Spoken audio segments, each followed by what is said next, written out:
ओम शांति।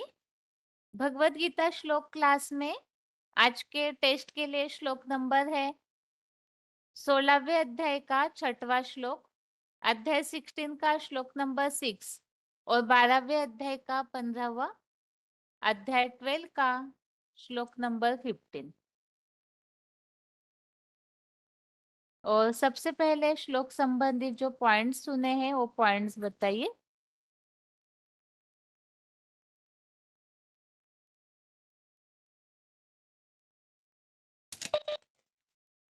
ओम शांति दीदी। हाँ जी, हाँ, पॉइंट है कहाँ से बात कर रहे हो आप? दुलिया मधुबन से। अच्छा, बताइए। हाँ, इस दुनिया में प्राणियों की सृष्टि दो प्रकार की। पृथ्वी पर चार अवस्था होती है, सतो प्रधान, सतो सामान्य, रजो और तमो। सतो प्रधान को सतयुग कहा जाता है, सतो सामान्य को त्रेतायुग कहा जाता है, रजो प्रधान को द्वापर कहा जाता है, तमो प्रधान को कलयुग कहा जाता है। पृथ्वी पर ही मनुष्य सृष्टि है। यह देवलोक होता है जब सत्व प्रधानता होती है, और जब तमो प्रधान बढ़ती है तो यही मनुष्य लोक राक्षस लोक बन जाती है। बाकी आकाश में कोई स्वर्ग नहीं है, पाताल में कोई नरक नहीं है। पाताल माने नीचे की स्टेज, मानवीय बुद्धि के आकाश माने ऊंची स्टेज। मानवीय बुद्धि की तो रामलीला जब खेलते हैं तो बाहर से मंगाते हैं। रावण का पाठ बजाने के लिए बाबा ने बोला, बाहर का मतलब है विदेशी। रावण विदेशी है। अंधकार में रहने वाले को विदेशी कहा। जो रावण संप्रदाय है उनका नारा है, क्या अंधियार कायम रहेगा, और अंधेरे की ही पसंद करते हैं। इसलिए शास्त्र में जो राक्षस है, दानव है, उनको पाताल में दिखाया है। पाताल में अंधेरा ही अंधेरा है। अब वो पाताल वासी है नहीं, वास्तव में ही अंधेरे में रहने वाले हैं। नीची दुनिया में आते हैं जो ऊपर की दुनिया है। स्वर्ग उसमें नहीं आते हैं। इसीलिए भक्ति मार्ग में कहते हैं स्वर्ग ऊपर है और नरक नीचे है। वास्तव में इस दुनिया में स्वर्ग होता है, इसी दुनिया में नरक होता है। श्लोक बताओ दीदी। बताइए। 2 मिनट। हाँ दीदी।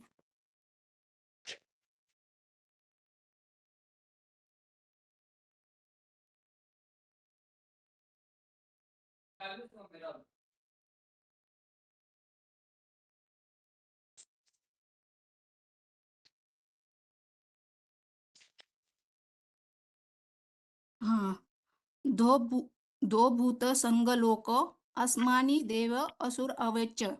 देव विस्तारश रक्तो असुर पार्थम श्रुण। उच्चारण सही नहीं है माता जी, बिल्कुल। नहीं, हम्म, दो भूता संग लोके, अस्मनि देव असुर अवच्चय। दैव विस्तर्श रक्तो असुर पार्थम श्रुण।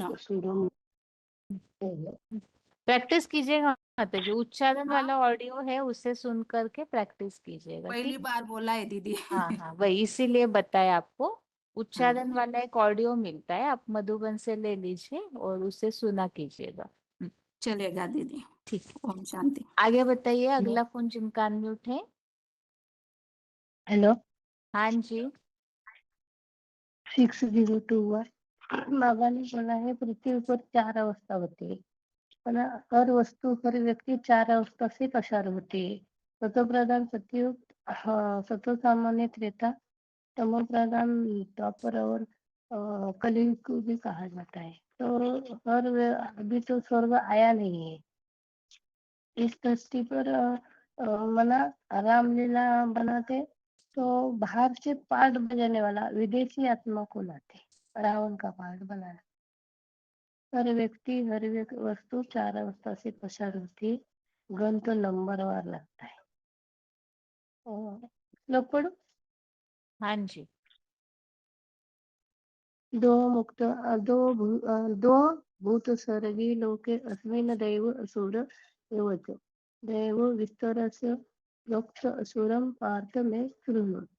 12वां पढ़ू। हाँ जी।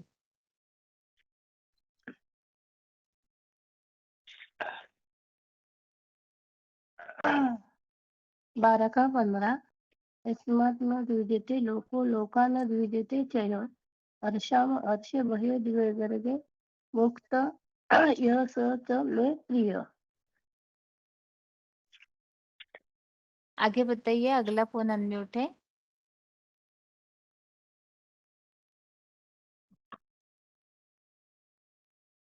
हेलो। हाँ जी। 12वें अध्याय का बता रहे हो पॉइंट। अवस्था नीचे ऊपर होती है, माना माया का प्रभाव हो रहा है। माया का प्रभाव होता है, दूसरों से प्रभावित होते हैं और लोगों को भी प्रभावित करते हैं। तो इसके लिए गीता में कहा है कि जो संसार को उद्वेजित नहीं करता और जो उद्वेजित नहीं होता है संसार से, और यह भी पहचान है उद्वेजित कि नहीं, जो सत्व उद्वेगित प्रधानता। माता जी, उद्वेग है, हाँ, उद्वेग। उद्वेगित ही लिखा है। हाँ, उद्वेगित लिखा है, लेकिन उच्चार मैंने वैसे किया है। हाँ। हाँ, तत्व प्रधानता की खुद भी नहीं हिलेगा तत्व प्रधान वाला, और दूसरों को भी नहीं हिलाएगा। खुद भी खुश रहेगा और दूसरों को भी खुश रखेगा। और जो खुद का मुंह लटकेगा और दूसरों का भी मुंह लटकेगा, तो ऐसों के लिए बाबा ने बोला है कि बच के रहना चाहिए। और श्लोक पढ़ रही हूँ, 16वें अध्याय का 6। दो दो भूत सर्गो लोके अस्मिन् दैव आसुर एव च दैवो विस्तरशः प्रोक्त आसुरम पार्थ में शृणु। अर्थात हे पार्थ, इस ब्रह्मा के दिन रात वाली सुख दुखों की दुनिया में प्राणियों की सृष्टि दो प्रकार की है।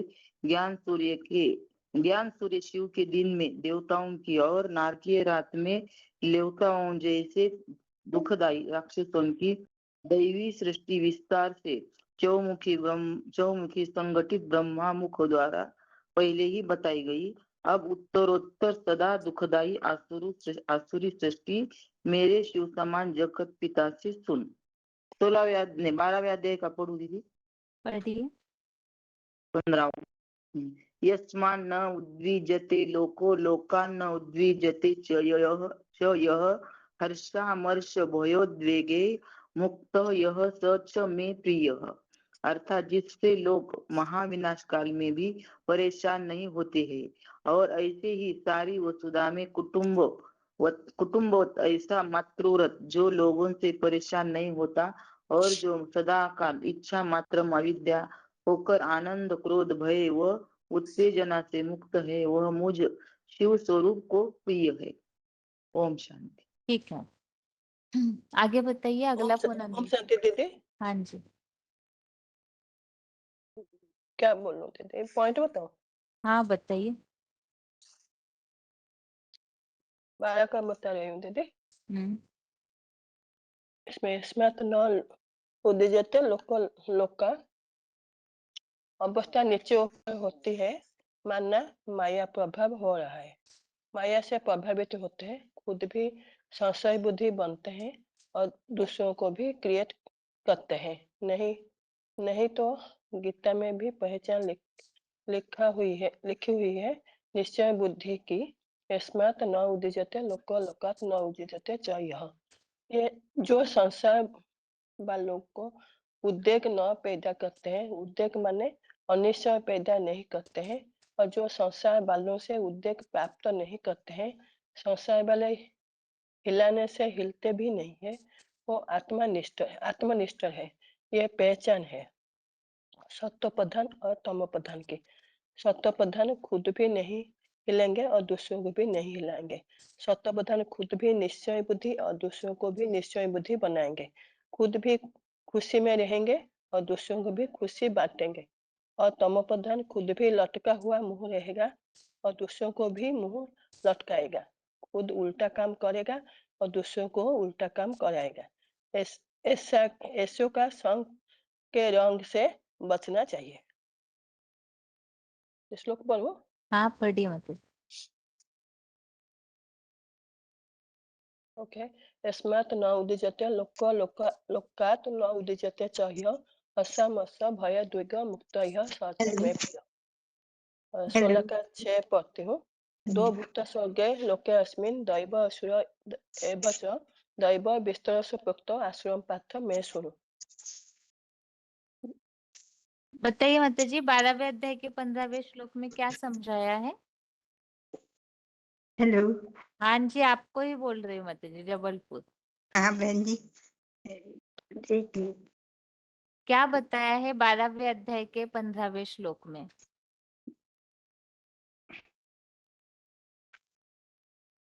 इसमें ये बताए बहन जी, जो लोगों से परेशान नहीं होता और लोग उनसे परेशान नहीं होते, वो एक ही आत्मा है जो सदा इच्छा मात्र अवध्या होकर रहती है।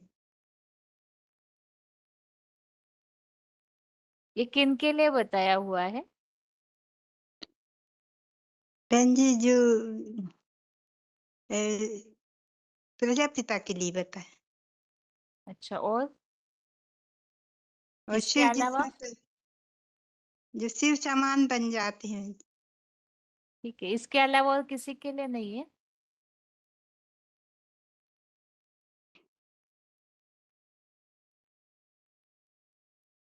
जो सदा हर्षित रहते बहन जी, दूसरों को दुख नहीं देते।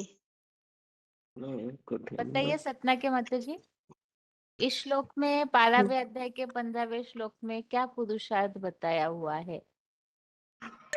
जी देखिए, जो लोगों से परेशान नहीं होते और जो सारी वसुधा को भी परेशान, वसुधा कुटुंब भी परेशान नहीं रहते। बहन जी मैं बताऊंगी। बताइए। हाँ बहन जी, जो सारी वसुधा को एक मार्ग पर तो जो लोगों को परेशान नहीं होते।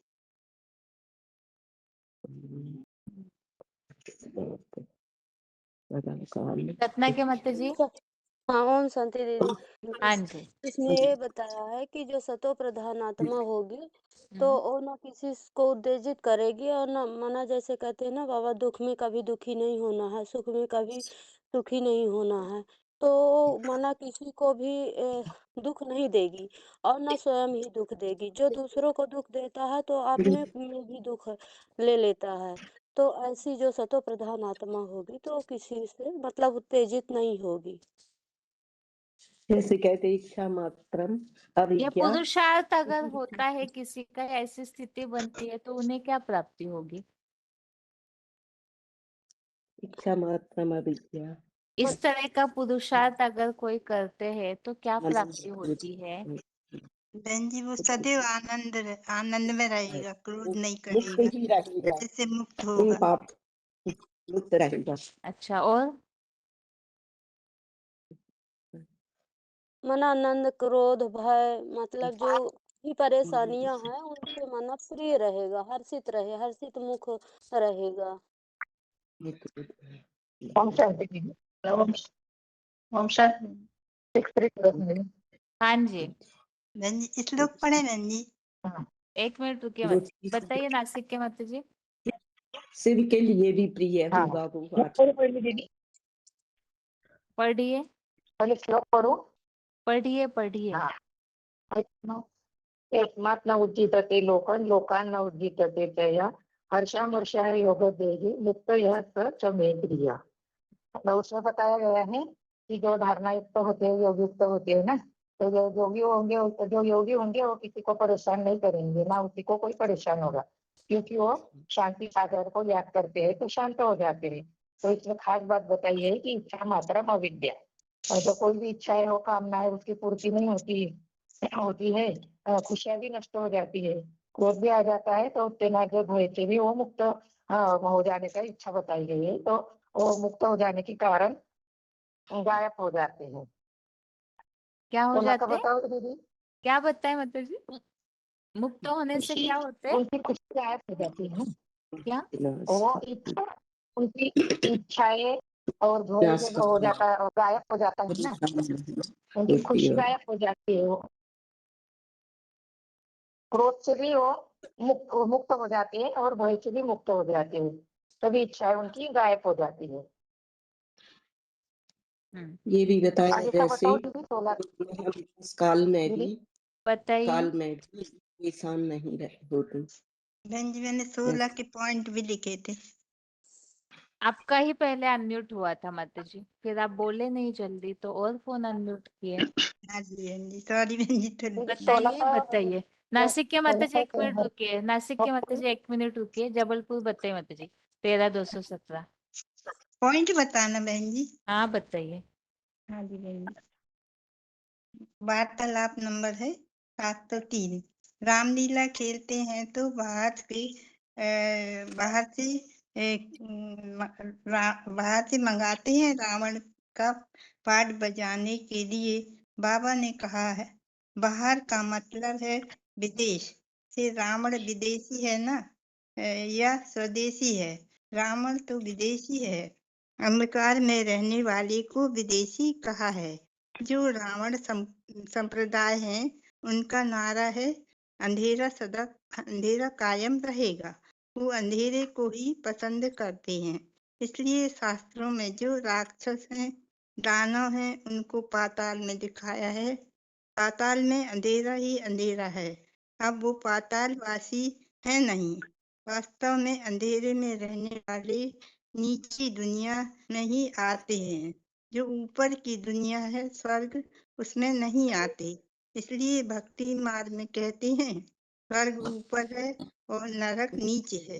वास्तव में इसी दुनिया में स्वर्ग भी है और इसी दुनिया में नरक भी होता है। इतना ही लिखा है। ठीक है, नासिक के माता जी बताइए।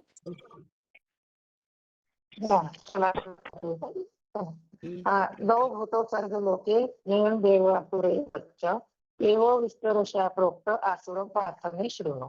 इसमें बताया गया है कि प्राणियों की जो सृष्टि 2 प्रकार की है ना, स्वर्ग और नर। और ज्ञान सूर्य शिव की शिव की और दिन है जो स्वर्ग है, और रात जो है वो देवताओं की माना राक्षसों की है। तो स्वर्ग माना सुख और दुख माना नरक माना दुख। तो बाढ़ माने भी ब्रह्मा के अनुसार भी ब्रह्मा का दिन अर्थात 10,000 वर्ष स्वर्ग और ब्रह्मा की रात 10,000 वर्ष नारकीय दुनिया। तो जहाँ दुखी होता है तो इसी दुनिया में राम राज्य होता है तो माना स्वर्ग, और रावण राज्य माना नरक है। ठीक है दीदी। ठीक है बताओ शांति बहन जी। हाँ जी दीदी 5494 बताइए। श्लोक बताऊं दीदी? 1 जी मिनट सतना के माता जी 5494 बोलिए माता जी। है ना। इस श्लोक में हमारे संसार वाला में उद्वेग ना करना है, इसके लिए बोला है ना। उसका प्राप्ति के लिए पूछ रहे हैं आप। हमारा स्वर्ग में ऐसे रहने वालों को माना स्वयं उद्वेग नहीं होता है, दूसरों को उद्वेग नहीं करते हैं। ऐसे सत्व प्रधान अवस्था वाले से स्वर्ग के वाइब्रेशन का वाइब्रेशन बनता है ना। उसके लिए बाबा ने बोला स्वर्ग के वाइब्रेशन में मरेंगे तो स्वर्ग में जन्म लेंगे, नरक के वाइब्रेशन में मरेंगे तो नरक में जन्म लेंगे, है ना। ऐसे इसी फायदा मिलेगा, इसके लिए बता रहे। जैसे लक्ष्मी नारायण को दिखाया ऐसे। पॉइंट वास्तव बताओ में बहन जी। ये जो उद्वेगित होने की जो बात आई है ना, जिस ये श्लोक 12वें अध्याय हाँ का 15, ये टॉपिक ही चल रहा हाँ है भगवत प्राप्त पुरुषों के लक्षण। और हर श्लोक के एंड में ये बात बताई हुई है कि ऐसे जो गुण धारण करता है वो मुझ शिव स्वरूप को प्रिय है। जो प्राप्ति यहाँ बताई हुई है, एक तो भगवान के प्रिय बन जाते हैं अगर क्रोधित नहीं होते, जैसे कि ये जो बताया परेशान नहीं होते हैं, ये जो भी बातें बताई हुई है तो उसके लिए बताया ना कि वो मुझ शिव स्वरूप को प्रिय है। ये सबसे बड़ी प्राप्ति बताई हुई है कि भगवान उन्हें पसंद करते हैं। यहाँ ये जो बात आई हुई है उद्वेगित होने की, जो परेशान नहीं होता या जिससे लोग परेशान नहीं होते हैं, इस संबंध में मुरली में कोई पॉइंट आता है क्रोध से रिलेटेड? क्रोध से रिलेटेड कोई बात या कोई ऐसा पॉइंट अगर याद आ रहा है तो बताइए, जिसके लिए बाबा ने बताया हुआ है। बाबा बोलते हैं ना हेलो दीदी कि जैसे क्रोध से माना जब क्रोध क्रोधी होता है तो घर क्रोध के बर्तन तोड़ने लगता है, ये वाला दीदी। यहाँ देखिए, यहाँ जो बताया हुआ है ना कि जो उत्तेजना भय ये परेशान नहीं होता, माना उद्वेग से मुक्त है, तो वो मुझे प्रिय है। तो इससे विपरीत जो क्रोध करते हैं तो उनके लिए बाबा ने कोई मुरलियों में पॉइंट बताया हुआ है, क्रोध बहन जी करने वालों के लिए। न करने वाले भगवान को पसंद है, तो करने वालों के लिए क्या बताते हैं बाबा, ये पूछा है प्रश्न। बहन जी वो खुद दुखी होंगे और दूसरों को दुखी किसी करेंगे। को इस रिलेटेड अगर मुरली पॉइंट याद आ रहा है तो दोबारा हाथ उठाइए, आप में से जिनका जो म्यूट है फोन, क्रोध उनमें करते से हैं, किसी को भी। हाँ। जो क्रोध करते हैं हम्म, उनका पद नीचा हो जाता है, भगवान बाबा ने अच्छा। कहा, और भ्रष्ट होता है। और और इतना ही सुनी थी दीदी। बताइए बहन जी जो माता जी। क्रोध करते हैं उनका चेहरा मोहरा लाल हो जाता है। माता जी लाल हो बताइए, जाता है। भुवनेश्वर के माता हाँ जी। दीदी, बाबा ने ओम शांति। दीदी, बाबा ने बोले जो क्रोध करते हैं वो चंडाल बनते हैं, ये बात भी बताइए में। बताइए 8083। हाँ, बाबा ने बताया जो क्रोधी होते हैं बाबा क्रोधी से नहीं मिलेंगे। हाँ, हाँ, ऑडियो नंबर 29, इसमें भी ये बात बताई हुई है। आगे चल करके ऐसे समय भी आएगा जो क्रोध करने वाले हैं तो उनसे बाप दादा नहीं मिलेंगे। और यहाँ बताया है कि जो परेशानी से मुक्त है, उद्वेग से मुक्त है, तो वो भगवान को प्रिय है, मुझे शिव स्वरूप को प्रिय है। इसलिए दो अपोजिट पॉइंट, इसलिए ये प्रश्न पूछा। ठीक है। आगे जो इस तरह के जो गुण या धारणाएं अपनाते हैं तो उनकी स्थिति के बारे में मुरली में बाबा क्या बताते हैं? स्टेज से रिलेटेड बाबा कुछ पॉइंट बताते हैं, बताइए। जो 4 अवस्थाएं होती है उसमें से जो क्रोध मुक्त है उनकी अवस्था के लिए क्या बताया जाता है? भुवनेश्वर बहन के जी माता जी। दीदी, दीदी सत्य प्रधान अवस्था सत्ययुग हो जाते हैं ना। सतो प्रधान अवस्था। अभी प्रश्न अगला ये है कि ये स्थिति किनकी बन सकती है, उसके लिए क्या पुरुषार्थ करना चाहिए जो हमें क्रोध ही ना आए, उद्वेग से जो मुक्त हो, इसके लिए क्या पुरुषार्थ होना चाहिए? एक बाप की अबे बिचारी याद होनी चाहिए ना दीदी। चलते फिरते उठते बैठते सात्विक खाना स्थिति, बनाते। और वो कुछ भी हो जाए क्रोध नहीं करेंगी। दीदी एक हाँ। तो है अभिविचार याद करना है। दीदी कोई भी सुनने को हियर नो बीर, बाबा ने ऐसे बोले ना, कोई भी बात को सुनना नहीं, सुनकर अनसुना कर देना चाहिए। हियर नहीं बीर, ये बात अच्छा। नहीं बोले। और गिल्ट ऑफ नहीं। बहन जी जब पवित्र बनेंगे हो जाना चाहिए। आत्मिक स्थिति में इच्छा रहें। मात्र अविद्या होना चाहिए। और अच्छा मात्र अभी बताते जाइए जल्दी, नहीं तो आप सभी का फोन म्यूट कर रहे हैं, अगले फोन अनम्यूट करेंगे। उत्तर दीजिए जल्दी से। नासिक के माता जी। कैसी भी परिस्थिति आ जाए, इच्छा मात्र नासिक में अविद्या हल्की हो गया, रत्ती ठीक है। रखा मना कोई भी मना कैसी इच्छा भी ना रहे। परिस्थिति ऐसे होता है ना, यहाँ जो खास पुरुषार्थ बताया हुआ है कि परेशान नहीं होना है, अभी भगवान के पसंद बनना है तो ये धारणा अपनानी है। लेकिन ऐसे होता है कि पुरुषार्थी जीवन में तुरंत तुरंत ही मन डिस्टर्ब हो जाता है या अपसेट हो जाते हैं, तो प्रभु प्रिय उसके लिए क्या प्रिय करना बनना। चाहिए जो हमें क्रोध ही ना आए? बहन जी आत्मा को भूल के देह में देह को याद करने लगते। अभी प्रभु प्रश्न प्रिय और पूछा है कि लोकप्रिय हमें बनना। क्रोध ना आए, इसके लिए हमें क्या पुरुषार्थ करना जब चाहिए? हम आत्मिक स्थिति में रहेंगे दीदी तभी क्रोध ना आएगा। देह भान से तो क्रोध आ जाता है। जब बाप की याद स्वदर्शन बनी रहेगी। दीदी स्वदर्शन कैसे मतलब चक्र सदा दीदी हाँ। ऐसे सोचना चाहिए, जब इच्छा हाँ। नहीं करेंगे बहन जी। जो भी क्रोध देता है ना वो हम्म। पूर्व जन्म का रिलेटेड होता है। हम पूर्व जन्म में उनको दिए हैं तो अभी वो दे रहे हैं, इसलिए शांत हो जाना चाहिए वो सोचकर। वो तो आता है, पर फिर भी आत्मिक स्मृति में रहना है कि बाबा ने हमें क्या सिखाया है। कुछ भी हो जाए क्रोध नहीं करना है। दीदी जो हाँ जी बताइए। दीदी बातें हाँ कोई अगर चिविल बातें कोई सुनाता है तो हमें कानों पर पट्टी लगा देनी है। दीदी आत्मिक स्थिति में कोई विकार नहीं है ना, क्रोध नहीं आते दीदी। ठीक है, आत्मिक स्थिति हो गया माता जी, और कुछ नई बात बताइए। हाँ ठीक है दीदी। क्रोध न आए इसके लिए और क्या? गीता में और कोई ऐसे श्लोक है जिसके लिए बताया होगा कि क्रोध न आने के लिए हमें क्या करना चाहिए? ऐसा कोई श्लोक बताइए जो गीता में बताया हो। क्रोध न आने के लिए क्या पुरुषार्थ होना चाहिए?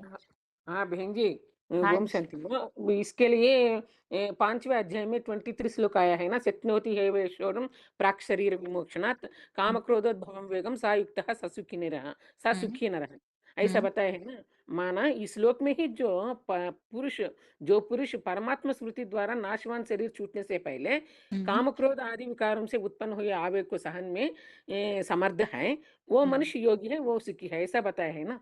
माना परमात्मा स्मृति में जो टिकते हैं वो इस देश छूटने के पहले से ही ये विकार हमसे मुक्त हो जाते हैं, अब वो आवेग को कंट्रोल कर सकते हैं, ऐसा बताया है। अच्छा ठीक है। एक जैसे अभी एक माताजी और बताए थे अव्यभिचारी याद। अभी अव्यभिचारी याद में भी तो समस्या आती है ना। अव्यभिचारी याद अगर योगाग्नि तीव्र होगी तो ये विकार भस्म हो जाएंगे, लेकिन वो करने में भी विघ्न है। तो और क्या करना चाहिए जिससे हम याद में भी टिक सके और क्रोध से भी मुक्त हो सके? और क्या पुरुषार्थ बताए? और कोई श्लोक बताइए इसी से संबंधित।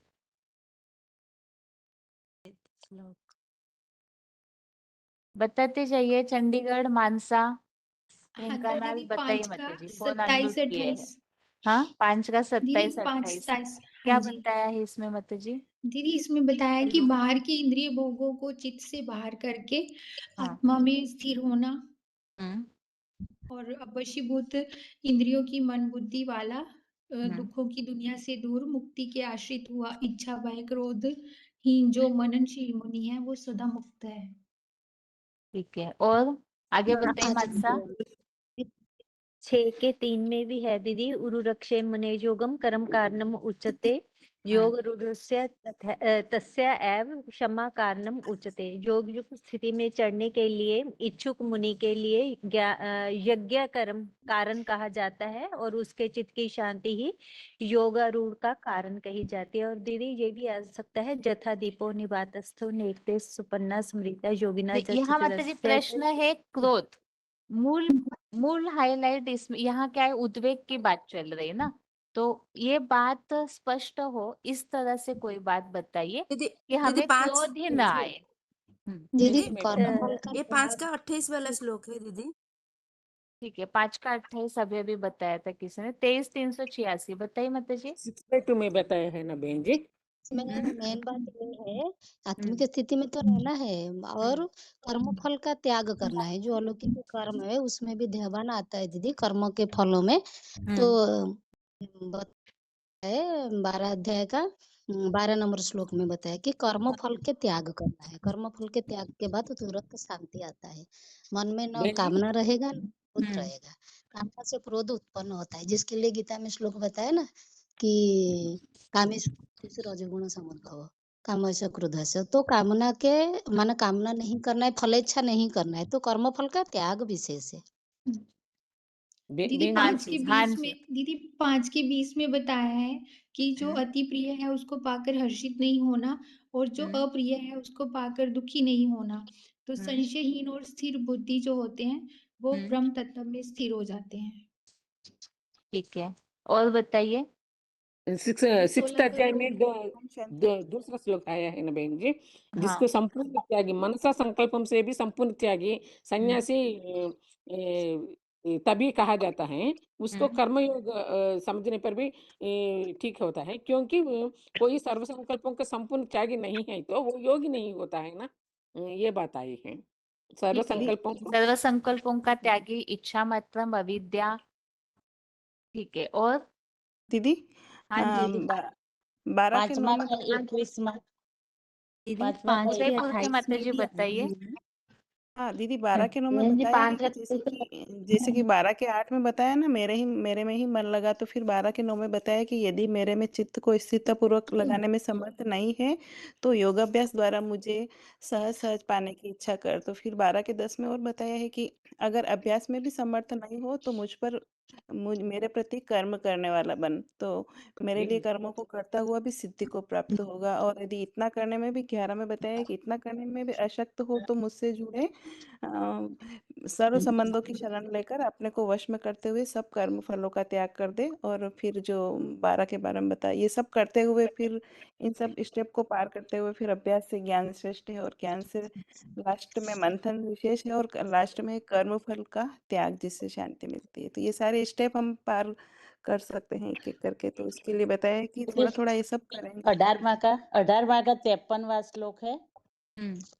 हाँ, उसमें भी बताया है, अहंकार बलम दर्भ कामम क्रोधम परिग्रहम विमुच्य निर्ममः शांतो ब्रह्म भूयाय कल्पते। उसमें बताया कि विनाशी देह का हम भाव, बाहुबल, घमंड, काम विकार, क्रोध और लोभादि दूसरे रूप भस्मपात भविष्य निर्वाह के मोह से बनी संग्रह वृत्ति को विशेषतः छोड़कर ममताहीन शांत चित्त हुआ मेरे सर्वोत्तम हीरो पाटदारी के पर ब्रह्म भाव के लिए समर्थ है। बहन जी, सार 5वें अध्याय बताइए के माता जी, 27 इसमें क्या बताइए धारणा, ये बताइए मूल एक बात बताइए कि क्या धारणा होनी चाहिए जिससे हम क्रोध मुक्त हो। इच्छा, भय, क्रोध, इच्छा और भय से, जो इच्छा मात्र अविद्या बनने से और भय से मुक्त होने से क्रोध से हम मुक्त हो जाते हैं। बेंगलोर के माता जी क्या बता रहे हो? 5वें अध्याय के 27, 28 श्लोक, इन दोनों हो गया, श्लोकों में वो क्या श्लोक तो बताया बता है ना? दिया, रिपीट हो रहा है। और कोई ओके नई बात है तो बताइए। ओके माँ, मैं चेक दीदी करती 2 हूँ। का 56 भी है। क्या? दूसरे अध्याय का 56 63 श्लोक, दुखों में उद्वेग से रहित मन वाला, सुखों में इच्छा रहित, राग भय क्रोध से रहित मननशील मुनि जो स्थिर बुद्धि है। जी ठीक है। मतलब और सबका ओवरऑल तो यही 5 निकलता है ना, तेईस इच्छा भी है। मात्रम अविद्या और हर परिस्थिति में समान रहना, सुख दुख में हर परिस्थिति है। में समान, मतलब सभी का यही निचोड़ है, सार। और बताइए दीदी माता जी, 5 5 दीदी तेईस 12 के 4 5 में का भी बताया 23 है। चुकनौती ही एब्जा सोडुम पाक शरीर 23 विमोक्षणात् हो गया काम माता जी, शुरू में ही बताया था किसी ने। और दीदी कोई दीदी बताइए। 12 के 4 में हाँ। बताया है, सभी 11 इंद्रियों को पूरा संयम में रखकर सर्व में सर्वदर्शी होकर प्राणियों के कल्याण में लगे हुए मुझको प्राप्त होते हैं। बहन तो जी, हमारा 4 दीदी में भी दीदी आया है 4 ना? का 10 हो गया दीदी। हम्म तराग भय क्रोध मनमय उपाश्रितम भव ज्ञान तपस्या पुत्तमद्भव अगता। तो 4 का 10 भी होगा दीदी। ठीक है। 2 by और 56 2 by 56 में भी आया है ना? दुःखेषु अनुद्विग्न मनः सुखेषु विगत स्पृहः वीतराग भय क्रोधः स्थितधीर्मुनिरुच्यते। మన दुखों में उद्वेग से रहित मन वाला, सुखों में इच्छा रहित राग भय क्रोध से रहित वाला मनन चिंतनशील व्यक्ति स्थिर बुद्धि कहा जाता है, ऐसा बात आया है। ठीक है, छोटे फोन से किनका अनम्यूट है?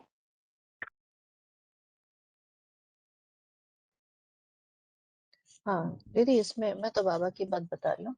बाबा ने कहा है जैसे 4 बातों में निश्चय, उसमें ड्रामा के लिए भी बोला है कि ड्रामा कल्याणकारी है, माना 4 बातों पर निश्चय होगा तो हिलेंगे डुलेंगे नहीं।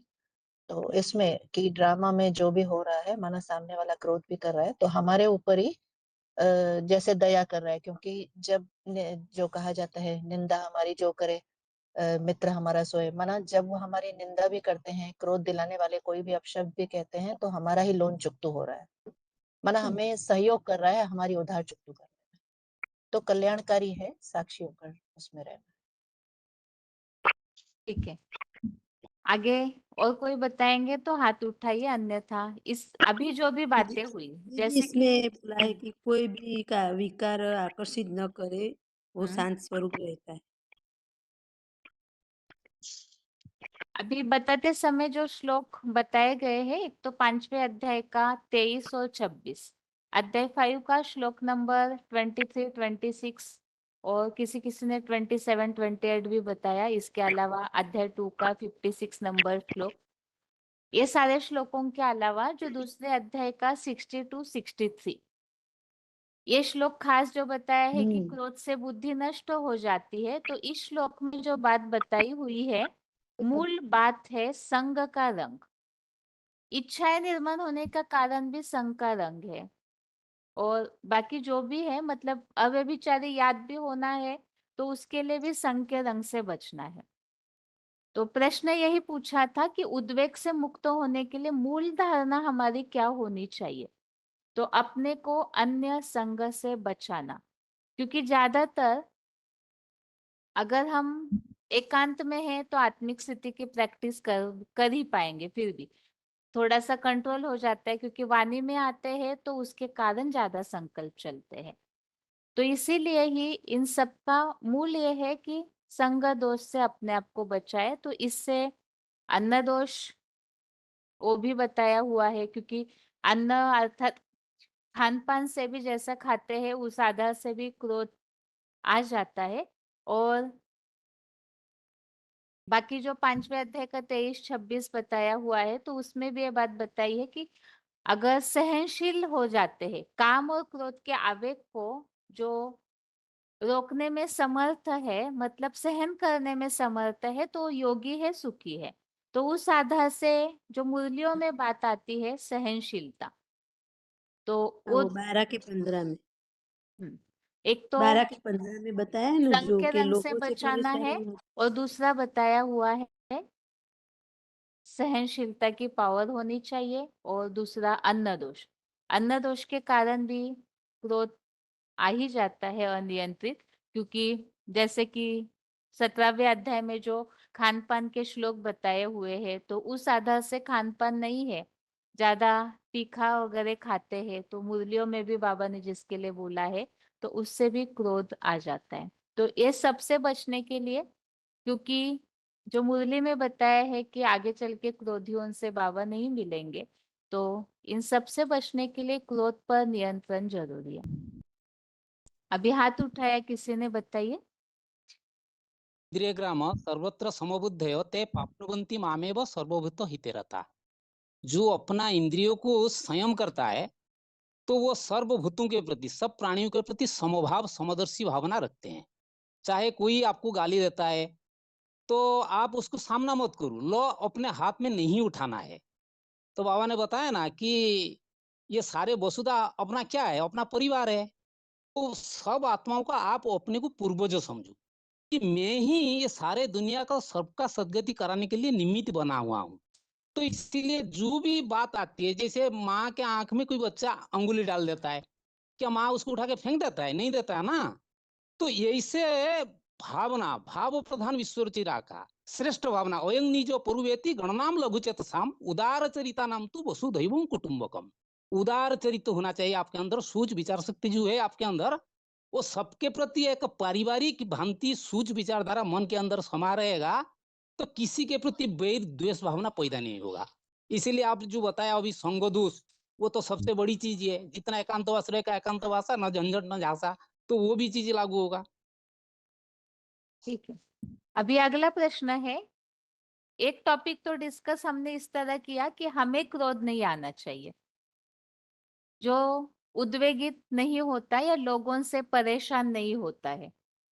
परेशान होने से ही क्रोध आता है, तो हमें क्रोध नहीं करना है। ये बात तो समझ में आ गई कि संग से बचे, अन्न दोष से बचे, और सहनशीलता को धारण करे, आत्मिक स्थिति धारण करे, अव्यभिचारी याद होगी एकांतवास रहने से।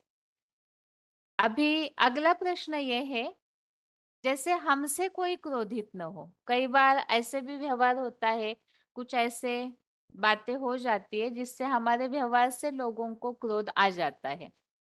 तो इससे भी बचे कि हमारे व्यवहार से भी कोई दुखी न हो, नाराज न हो, तो इसके लिए हमें क्या करना चाहिए?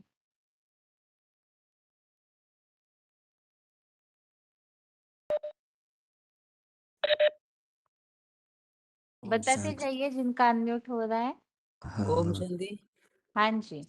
हमसे सबसे पहले कि हम दूसरे को क्रोधित न करने के लिए खुद का व्यवहार ठीक करना चाहिए।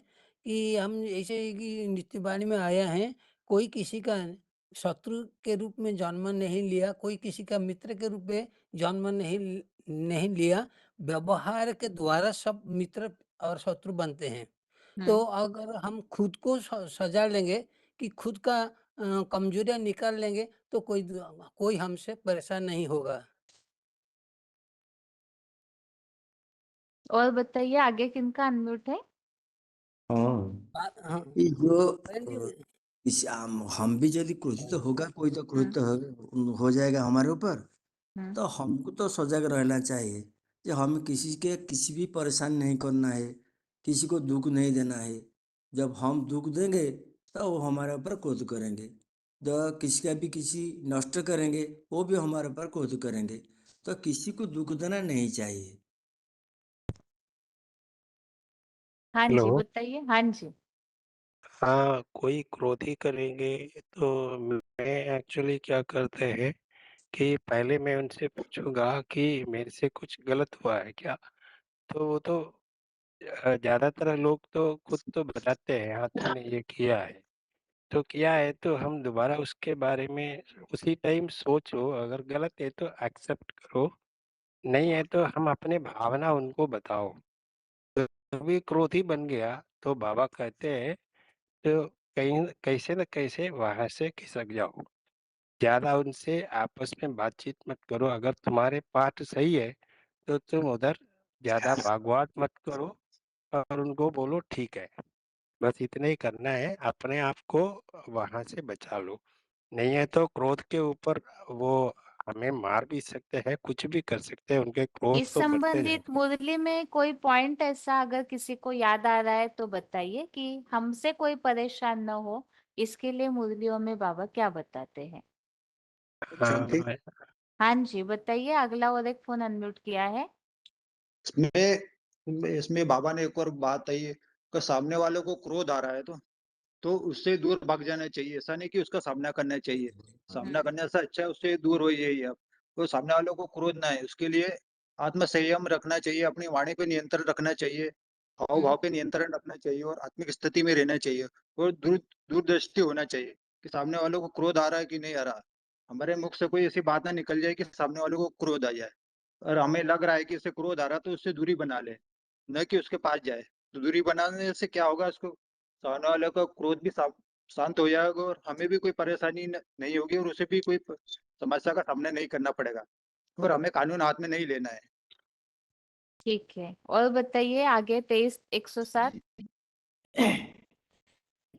हाँ वही बता रहे थे बहन जी कि अगर कोई क्रोध हो रहा है तो उसके सामने नहीं आना है। बाबा जैसे बाबा ने कहा कि जैसे कि नारायण अगर संपन्न हो जाए तो उसके सामने कोई माना असंपन्न आत्मा आएगी ही नहीं। तो हमें ही कुछ कमी है ये हमको जानना है। और गीता में भी आया ना कि आत्मा ही आत्मनो बंधु आत्मा ही रिपुरात्मना। माना अगर कुछ हम ही अपना मित्र या शत्रु हैं तो हमने कुछ ऐसा पाठ किया है तो उसको क्रोध आ रहा है। ठीक है, आगे बताइए। और कोई बताएंगे। हाँ बहन जी, और एक बात है कि हाँ सुभाषितन में भी आया है हाँ कि गुरु जत्र परिवार तो निंदावापि प्रबद्धते कर्ण तत्र पिधातव्य न तत्रं दिवसम बसेत। अर्थात जहाँ पर गुरु सदगुरु इनका निंदा किया जाता है वहां पर बैठना नहीं चाहिए, वहां पर अपना कान बंद करके वहां से निकल जाना चाहिए। ये दुष्ट लोगों के साथ रहने से अपना गुस्सा भी आ जाएगा और कुछ बोलेंगे तो झगड़ा बढ़ेगा, इसीलिए वहां उस जगह ही छोड़ देना चाहिए। ठीक है। और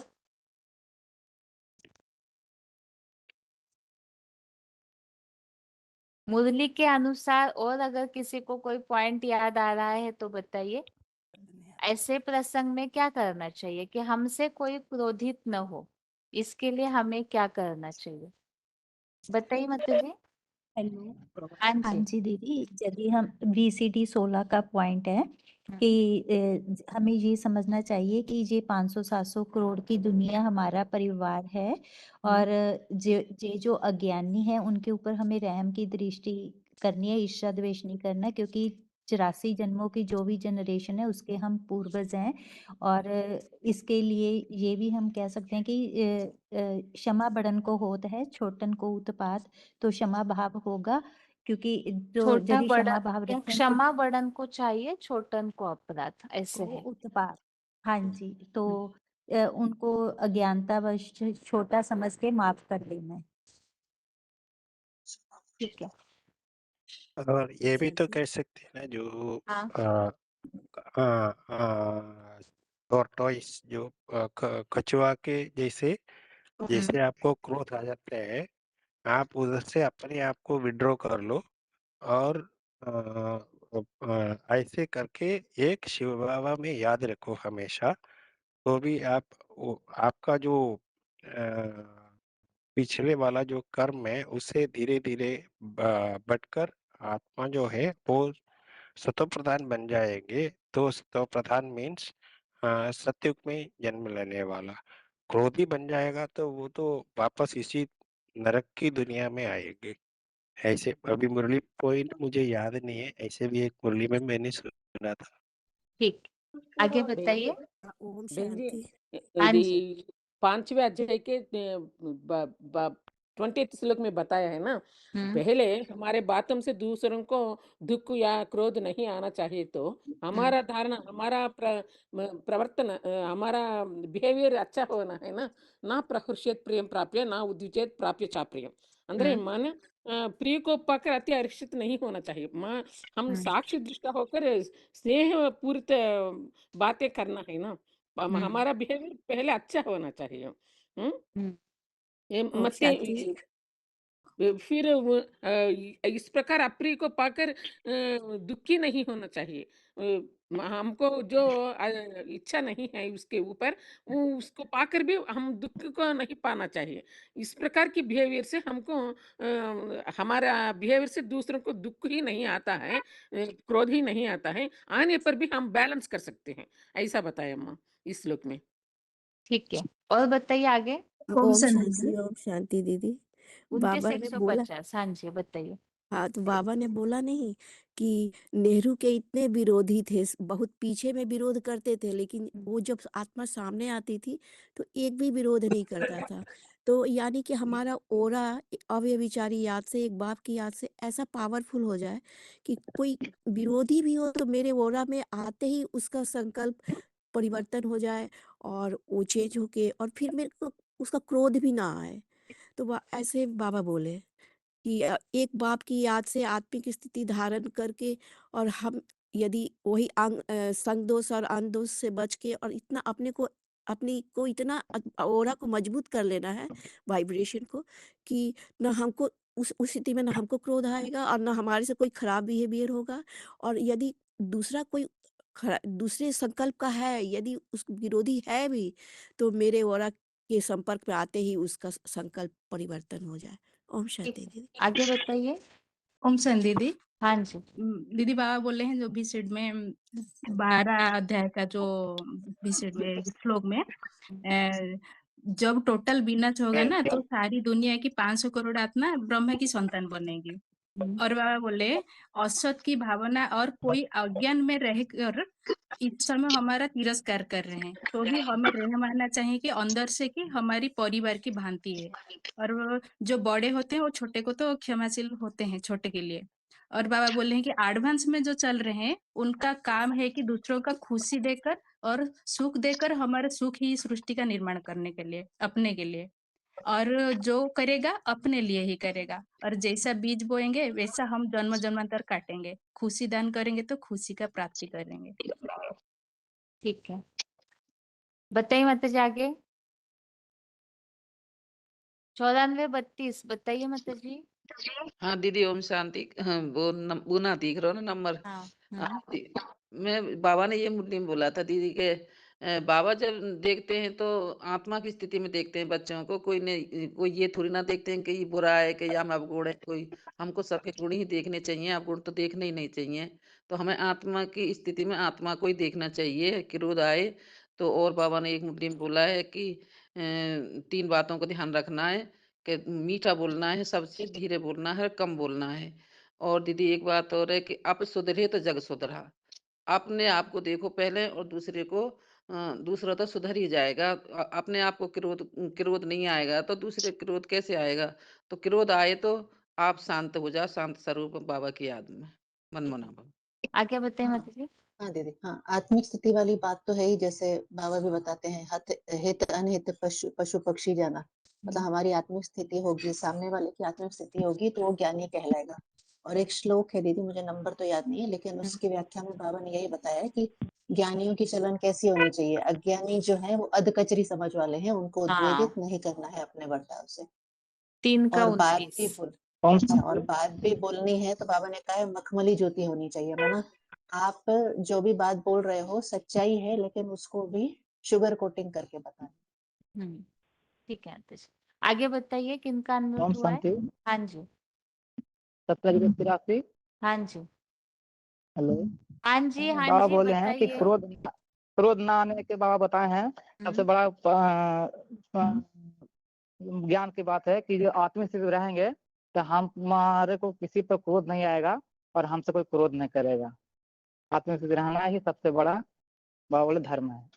बनारस की माता जी बताइए। हाँ, ओम शांति। हाँ, जैसे बाबा ने कई मुरलियों में ऐसे सुना है कि जैसे बाबा ने बताया उसमें कि कोई भी आत्मा जैसे क्रोध करती है तो उसको उसके वर्तमान रूप को नहीं देखना चाहिए, तो सोचना चाहिए ये तो अभी अपूर्ण है, उसके आदि रूप को देखना है। और जैसे बोलते क्रोध के लिए बाबा ने बोला क्रोध कोई करते तो तुम उन पर फूल बरसा दो, ये भी मुरली के पॉइंट में बाबा ने बताया। और क्रोध तो मतलब सूक्ष्म स्वरूप है, क्रोध जिनको आता है उनमें से ये देखना चाहिए कि आदि रूप को देखना चाहिए कि आदि स्वरूप इनका क्या था और अभी क्या है, तो इस भाव से देखेंगे तो फिर वो क्रोध नहीं आएगा उनके ऊपर, हमको दुख आगे मतलब बताइए। उससे दीदी बाबा ने बताया कि पांडव पहाड़ों पर गल जाते हैं, स्वर्ग में जाते हैं, अर्थात देवभान से संपूर्ण मरकर संभावी गुणातीत रहते हैं।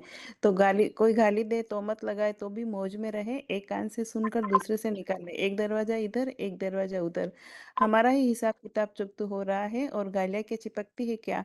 और आत्माभिमानी रहने से मान अपमान का महसूस नहीं होगा, जिनकी बुद्धि देह में धरी है उन्हीं को मान अपमान चाहिए। तो पावरफुल आत्माएं दूसरों से प्रभावित नहीं होती है, अवस्था नीचे गिर गई तो प्रजा क्वालिटी की आत्मा है, राजा किसी भी दूसरे की बातों से प्रभावित नहीं होता है। ठीक है, ओम और शांति दीदी। हाँ ओम जी, शांति दीदी। हाँ जी, श्लोक तो मैंने दीदी ये देखा है 4 का 22, संजोग हो से कुछ जो मिले ना मिले उस प्राप्ति से संतुष्ट रहने वाला। जैसे हमारी कोई कामना होती है वो पूरी नहीं होती तभी हमको क्रोध आता है, हैं? जैसे बाबा ने भी एक मुरली में 1-2 दिनों ये सुना था कि किसी को हम करते हैं वो हमारा नहीं करता तो हमको क्रोध आता है, वो ऐसे समझना है कि ये ड्रामा अनुसार ही है। हमने भी इस श्लोक में भी जैसे बोला भी पूर्व की अपने ही कर्मों की सफलता असफलता में समानता करके ही बंधन में हम पड़ते हैं। भी ऐसा जे हम सोचते हैं तो हम बंधन में पड़ जाते हैं भी समझना ये हमारे पूर्वकृत कर्मों के कारण ही है। ठीक है, आगे बताइए माता जी। हाँ बहन जी, 2/56 में भी ये बात आया है ना, दुखेशु अनिर्विघ्न मनः सुखेशु विगत स्पृहः वीतराग भय क्रोधः स्थितधीर मुनिरुच्यते। यहाँ मन चिंतनशील व्यक्ति का सुबुद्धि होता है, ये बात आया है। इसमें पुरुषार्थ के बारे में आया है ना, ज्ञान नेत्र से जो ईश्वरीय महावाक्यों को जानने वाला मनन चिंतनशील व्यक्ति, मनम हम निरंतर मननशील करते रहते चिंतनशील करते रहना है ना ज्ञान का। ऐसे व्यक्ति को क्रोध नहीं आता है, दूसरों को क्रोधित भी नहीं करता है। अगर हमारे मिस्टेक बिना ही दूसरों को क्रोध आता है तो भी वो स्थिर बुद्धि होने वाला है ना, इसलिए उनको वो प्रभाव नहीं पड़ता है उसके ऊपर, ऐसा बताइए। और हाँ दीदी 14वें अध्याय में गुणातीत पुरुष के जहाँ लक्षण बताए हैं ना, उसमें ढेर सारी बातें बताई है कि जो प्रकृतिगत गुण है, गुणों के द्वारा जो मनुष्य के अंदर बदलाव आता है, माना कोई भी है सब ड्रामा में वशीभूत है, तो जिसका जो गुण प्रधान हो जाता है वो उस अनुसार बर्ताव करता है, तो उससे डिटैच अगर होकर देखते हैं तो वो भगवान को प्रिय भी है। जैसे बताया कि क्रोध वालों से नहीं मिलेंगे, तो जो क्रोध वालों को माना रजोगुण के कारण जो क्रोध आता है उसको देखकर साक्षी होंगे तो वो भगवान की प्राप्ति भी करेंगे। हाँ जी, आगे बताइए। ओम शांति दीदी। हाँ जी, आवाज आ रही है? हाँ जी, हाँ 10089। इसके लिए हम आपने जो प्रश्न पूछा है, बाबा ने बहुत सारे स्लोगन्स दिए हम बच्चों को, ब्राह्मणों को, जैसे सम्मान की सीट पे सेट रहना। अगर हम खुद सम्मान की सीट पे सेट रहेंगे, खुद ही मतलब मान मर्तबा इन सब में नहीं आएंगे तो हम स्वयं भी संतुष्ट रहेंगे और सामने वाली आत्मा भी हमसे संतुष्ट रहेगी। जिसके लिए 15 अध्याय में हमने एक श्लोक सुना था, समझा था, निर्माण मोह जित संग दोष अध्यात्म विद्या विनिवृत्त कामा। तो वो खास पुरुषार्थ के लिए वो श्लोक है ना। बच्चे ब्राह्मण बच्चे अगर अपनी सम्मान की सीट पे सेट रहेंगे और जैसे बाबा ने बोला ना दुख लेना है ना दुख देना है और क्षमा भाव और आत्मस्तुति और स्वचिंतन, तो अगर हम अपने पुरुषार्थ पे फोकस करेंगे, अटेंशन देंगे, तो सामने वाली आत्मा अगर फिर भी वो हम पे क्रोध कर रही है, हमसे नाराज हो रही है या किसी बातों को लेकर उनका व्यर्थ चिंतन चल रहा है हमारे प्रति, तो हमें क्लियर करना चाहिए या फिर बाबा कहते हैं किनारा करना चाहिए। तो ये ऑप्शन है, या तो क्लियर कर लो, क्लियर करने से भी अंडरस्टैंडिंग नहीं हो पा रही है मना, फिर भी उनको हमारे प्रति कोई ना कोई द्वेष आ रहा है, कोई ना कोई बातों को लेके व्यर्थ चिंतन चल रहा है, क्योंकि संकल्प तो खींचते हैं ना। सामने वाली आत्मा अगर हमसे संतुष्ट है, क्रोधित है, तो कहीं ना कहीं वाइब्रेशन तो खींचेंगे और याद आएगी ही नहीं। बाबा कहते हैं फिर योग लग ही नहीं सकता, क्योंकि हमारा भी पर चिंतन शुरू हो जाएगा। सामने वाली आत्मा अगर हमारे लिए भले मधुबन में हो, बाहर हो, कहीं भी हो, कहीं भी किसी भी परिस्थिति में स्थिति में, भले घर में हो, लौकिक अलौकिक, तो पर चिंतन करने से वायुमंडल खराब होता है और स्वचिंतन करेंगे तो स्वतः बाबा की याद आएगी। तो पर चिंतन को अवॉइड करने का एक ही तरीका है, या तो क्लियर करो, क्लियर नहीं कर सकते हैं तो फिर किनारा करो। और अगर फिर भी वो आत्मा असंतुष्ट है तो समझिए ड्रामा में कोई ऐसा पार्ट है पूर्व जन्म का जो वो आत्मा हमसे असंतुष्ट है या बात नहीं करती है, क्योंकि ब्राह्मण परिवार में भी ऐसा हो जाता है, देखने में आता है, भले बहनियों भाइयों माताएं हो, बस में किसी बात को लेकर रुष्ट हो जाते हैं, दुखी हो जाते हैं और कारण भी दुखी होते रहते हैं। मतलब हमने इतना ज्यादा कुछ नहीं कहा, हमारा भाव अच्छा ही था, हमारा भाव इतना बुरा नहीं था, पर फिर भी वो सामने वाली आत्मा को बुरा लग गया। तो इसलिए बाबा कहते हैं फीलिंग के फ्लू में नहीं आना, में आ जाते हैं ना, तो फीलिंग के फ्लू से बचना है। तो ऐसे बहुत सारे स्लोगन बाबा ने हम बच्चों को दे रखे हैं कि सम्मान की सीट पे सेट रहना है, फीलिंग के फ्लो में नहीं आना, आत्मिक स्थिति के भान में रहना है, आत्मसम्मान आत्मिक स्थिति के उसमें आन में रहना। तो वो जो 15वें अध्याय का श्लोक है, इसको पूरा हमारे पुरुषार्थियों को लागू होता है, हमें कैसी अपनी स्थिति बनानी है। इससे व्यर्थ बाबा ने बोला ज्ञान की मनन चिंतन के अलावा सारी बातें वाहियात है। तो जब भी हम वाहियात में ना हम किसी एक्स्ट्रा बातों में जाते हैं, व्यर्थ चिंतन में जाते हैं, तो फिर वाहियात में ना वेस्ट हो जाता है, टाइम वेस्ट हो जाता है। तो उस टाइम को वेस्ट नहीं करना, अपने पुरुषार्थ पे ध्यान देना है। मतलब सामने वाली आत्मा अगर कुछ संकल्प चला भी रही है तो भी हमें उसे इतना नहीं करना, मतलब उन बातों को बार बार व्यर्थ चिंतन नहीं करना। अगर हो गया एक बार, मान लीजिए किसी बातों को लेके आमना सामना हो भी गया या व्यर्थ चिंतन चल भी गया, भले सेवा में जाते हैं तो भी ऊपर नीचे स्थिति होती है, तो तुरंत बाबा क्या बोलते हैं, इसलिए चारों सब्जेक्ट को एक साथ लेके चलना है और याद प्लस सेवा, ऐसे नहीं पहले सेवा फिर याद, नहीं, पहले याद फिर सेवा। और सेवा से आने के बाद भी जो भी सेवा का रिजल्ट निकलता है वही बाप दादा को अर्पण कर देना, ये नहीं कि उसके लिए हम संकल्प चलाते रहे। ऐसा देखने में आता है मोस्टली कि सेवा में गए, किसी बातों को लेके ऊपर नीचे स्थिति हो गई, तो उसका भी हमें व्यर्थ चिंतन नहीं चलाना। हो गया, बाबा कहते हैं फिर उसके लिए भी स्लोगन दिया बाबा ने, बिंदी लगाओ, फुल स्टॉप। कोई बात हो गई तो फुल स्टॉप लगाओ, फुल स्टॉप, बिंदी में आत्मा बिंदी, बाप बिंदी, ड्रामा बिंदी। ये सबसे बड़ा स्लोगन बाबा ने हम बच्चों के लिए, बिंदी बन जाओ, क्योंकि बिंदी बनना ही सोल्यूशन है। और ऐसे मतलब बहुत सारे स्लोगन बाबा ने बच्चों को व्यक्तवाणी में भी दिए हैं, मुरलियों में भी दिए हैं कि किनारा करो या फिर मतलब डोंट केयर, मतलब उन चीजों पे इतना ध्यान देना ही नहीं है, क्योंकि फिर उन चीजों में जाएंगे तो फिर पुरुषार्थ खराब होता है स्वयं का भी। तो इसलिए अपने पुरुषार्थ भी अटेंशन देना है, टेंशन में नहीं आना, अटेंशन में रहना है पुरुषार्थ को। संगम युग मोजों का युग है ना, बाबा ने बोला, तो स्थिति खराब हुई भी मान लीजिए कोई बात, तो तुरंत अपने आप को अपलिफ्ट करना है, फिर से ज्ञान के मंथन में आ जाना है, वाणी सुनिए बाबा की, याद में बैठना है, तो वो बातों से हमें पार हो जाएंगे। मतलब वो जो परिस्थिति आई, बाबा कहते हैं राही को रुई बनाना है, पहाड़ को राई को फिर रुई बनाना है। मतलब ऐसी स्थिति बनानी है कि पहले कितनी बड़ी से बड़ी समस्या आ जाए बाबा बोलते हैं, पर हमें उसे क्रॉस कर लेना है। माया के पेपर शेर गए, वो माया का जो माया है वो क्या है, पेपर कागज का शेर है, तो उस कागज की शेर से डरना नहीं है, उसको क्रॉस कर लेना है। याद और सेवा के बैलेंस से या पुरुषार्थ से, ज्ञान और योग के बैलेंस से। सही बाबा कहते हैं जितना ज्ञानी उतना योगी, ज्ञान ही नहीं होगा बुद्धि में तो योग कहाँ से लगेगा, याद कैसे आएगी। तो ज्ञान हम प्रकाष्ठा, मतलब हमारे जीवन में जो भी बात आती है, परिस्थिति आती है, ज्ञान की प्रकाष्ठा बाबा ने कहा इतनी होनी चाहिए हम आत्माओं के अंदर, ब्राह्मणों के अंदर, हम उसे ज्ञान की कटारी से क्रॉस कर सके उन बातों को। तो छोटी छोटी बातों में आके हमें अपने संगम युग का समय खराब नहीं करना चाहिए। अगर कोई आत्मा असंतुष्ट हो भी रही है तो फिर इतना ध्यान नहीं देना है, याद में रह के उस आत्मा को भी टच लाइट देंगे हम जिस वेला बैठ के, तो कहीं ना कहीं फिर वो आत्मा भी संतुष्ट हो ही जाएगी भविष्य में। ठीक है दीदी। हाँ जी, बाबा ठीक है। और बाबा ने कहा कहाँ मालिक बनना है, कहाँ बालक बनना है, या ज्ञानी बच्चों को आना चाहिए। 3 का 33 श्लोक इसीलिए लागू होता है। शत्रुषम चेष्टते स्वया प्रकृति ज्ञानवानपि प्रकृति यान्ति भूतानि निग्रहम किम करिष्यति। अनोट है। ओम शांति दीदी। हाँ जी, दूसर बोल रही हूँ। बताइए जल्दी। ओम शांति। हाँ जी, हाँ, हम सपना से बोली थे बहन जी। हाँ जी, बताइए। रोल नंबर बताई बताइए। रोल नंबर बताई बहन जी। आज बताइए। तहसीलदार है। रोल नंबर 18,081 बहन जी। बहन जी हेलो। सुन रहे हैं माता जी, बताइए हाँ जल्दी। बताई बहन जी। हाँ का मूल्य पॉइंट बताई। बाबा बोले कि दृष्टि दो प्रकार की होती है, तो स्वर्ग और नरक होती है। तो जैसे 2,500 वर्ष ब्रह्मा की रात होती है, तो रात होती तो रात में तो राक्षसों की दुनिया रहती है, वहाँ दुख होता है। 2,500 वर्ष तो त्रेता हो गया स्वर्ग। स्वर्ग में तो सुखदाई होती है, देवतन की राज होता है। तो ये 5,000 वर्ष की सृष्टि चक्र है। 5,000 वर्ष में सब स्वर्ग और नरक आता जाता है। बहन जी श्लोक पढ़ के बताई। बताइए। हेलो बहन जी। बताइए माता जी, बताइए। 15 का 11 बताई बहन जी। ये तो याद है, अभी तो पहली बार हम बोल रहे हैं।